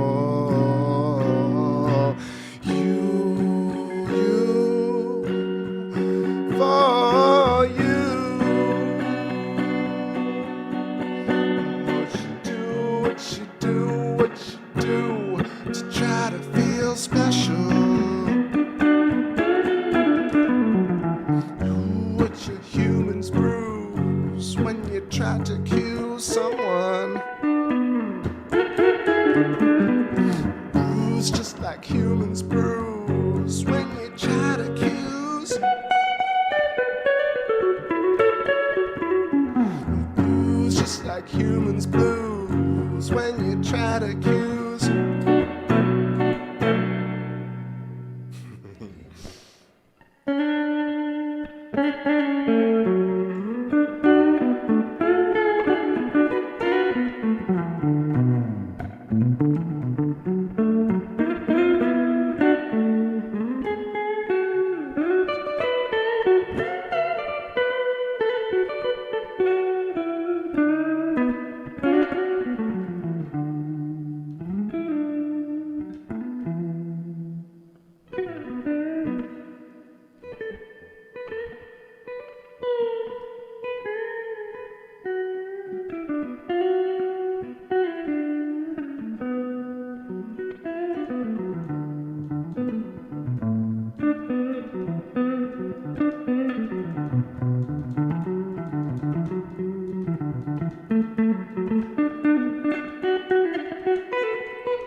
I've been playing for a long time. Maybe, what is it, 20 years? on and off. Maybe a little longer.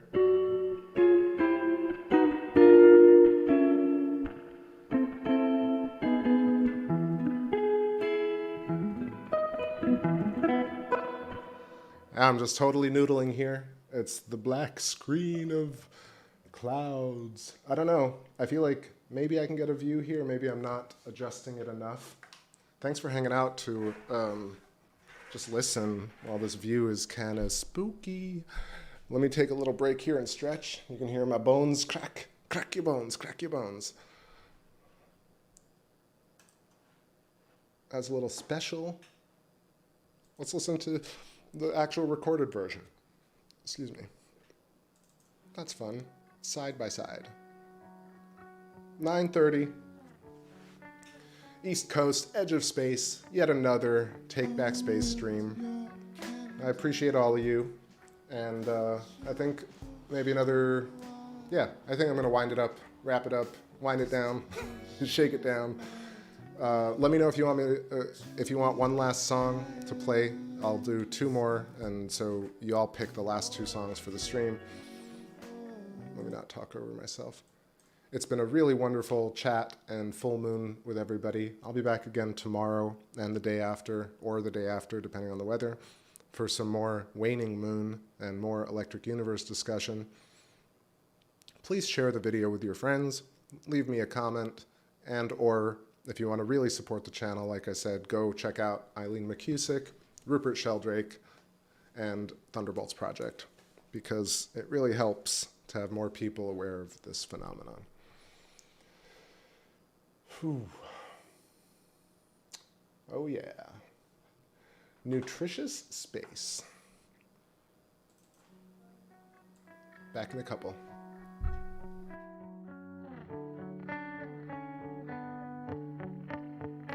Oh, with your candlelight, I got your potion while I play. Your distant wish is my delight. To your fire in the sky. Oh, I'll take you for a while.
your eyes and faded and warm and waited for you. Try to set your life to time and pull the soul to feel the quiet of you.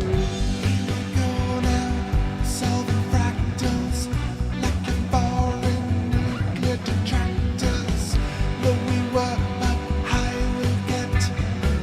We forced the wheel on with no regrets, no regrets. Here we are now. Carry on now. Here I am now. Say it for yourself again. Here I am now. Here I am. Here I am now. After and before I am. Here I am now. Say it for yourself again. Here I am now. Turn the hands to the bridge, turn the wheel. Here I am now. Here I am.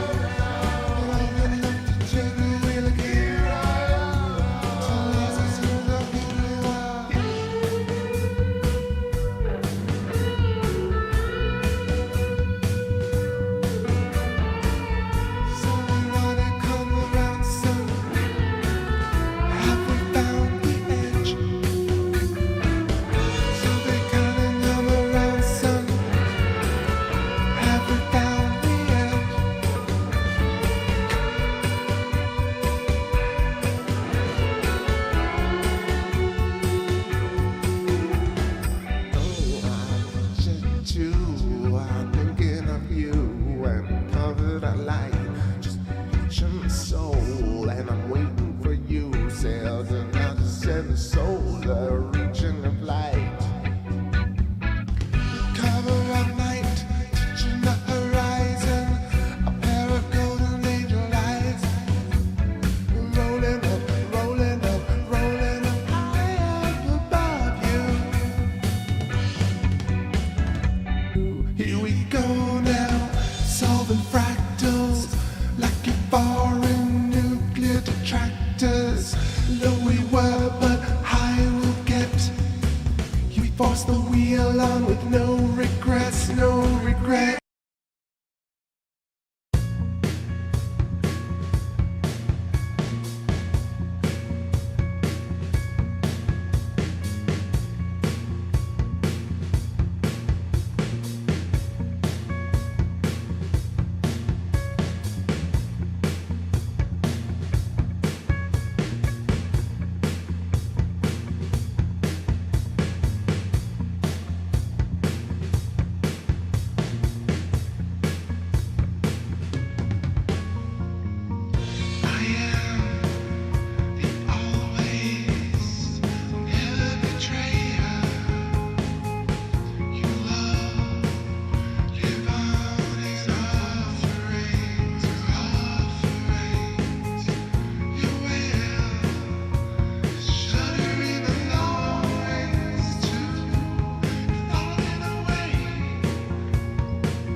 let's wrap it up here, because we are losing the view of the moon, but got a little extra juice.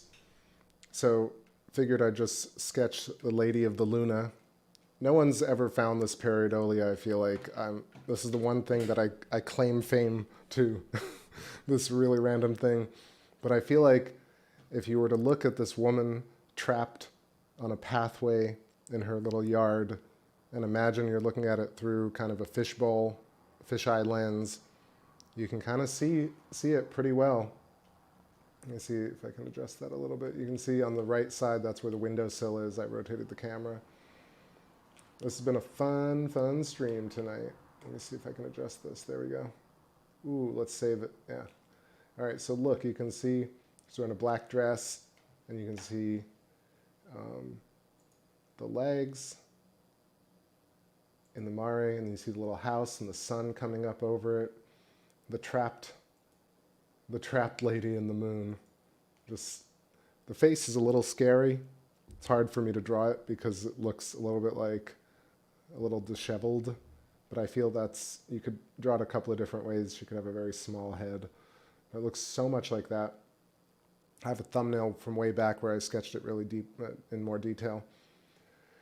Couple more Pareidolia sketches right here, besides Our Lady of the Luna to take us out, and then I'll play Captain for you, Elita. Oh, seriously? Okay. So what other faces can we see? You can see the Blues Brother right here. Dark sunglasses, big nose, mouth, cool sideburns, sitting down, having a brew. Whoops, I didn't mean to do that. Once I draw where the sunglasses are, you can very easily make out the big shoulders, this cat, big boss, the collar right there, and there, and yeah, cool hair. So let me hide him, and you can kind of see for yourselves. Almost looks like Roy Orbison, Blues Brother. All right, last one here. Actually, I think I rotated it too much. I'm gonna let it drift, y'all, because I'm getting hungry. Tonight was super good. Hope y'all have a great rest of your evening, or rest of your night, morning, wherever you are. It's Tuesday, feels like Saturday. Catch y'all again tomorrow for the waning or second day full, or the day after, depending on the clouds. Shout out to each and every one of you. I'm not going to go through the list right now. Just going to enjoy this song with everybody, and hope you have a great night. I'll catch you on the next trip.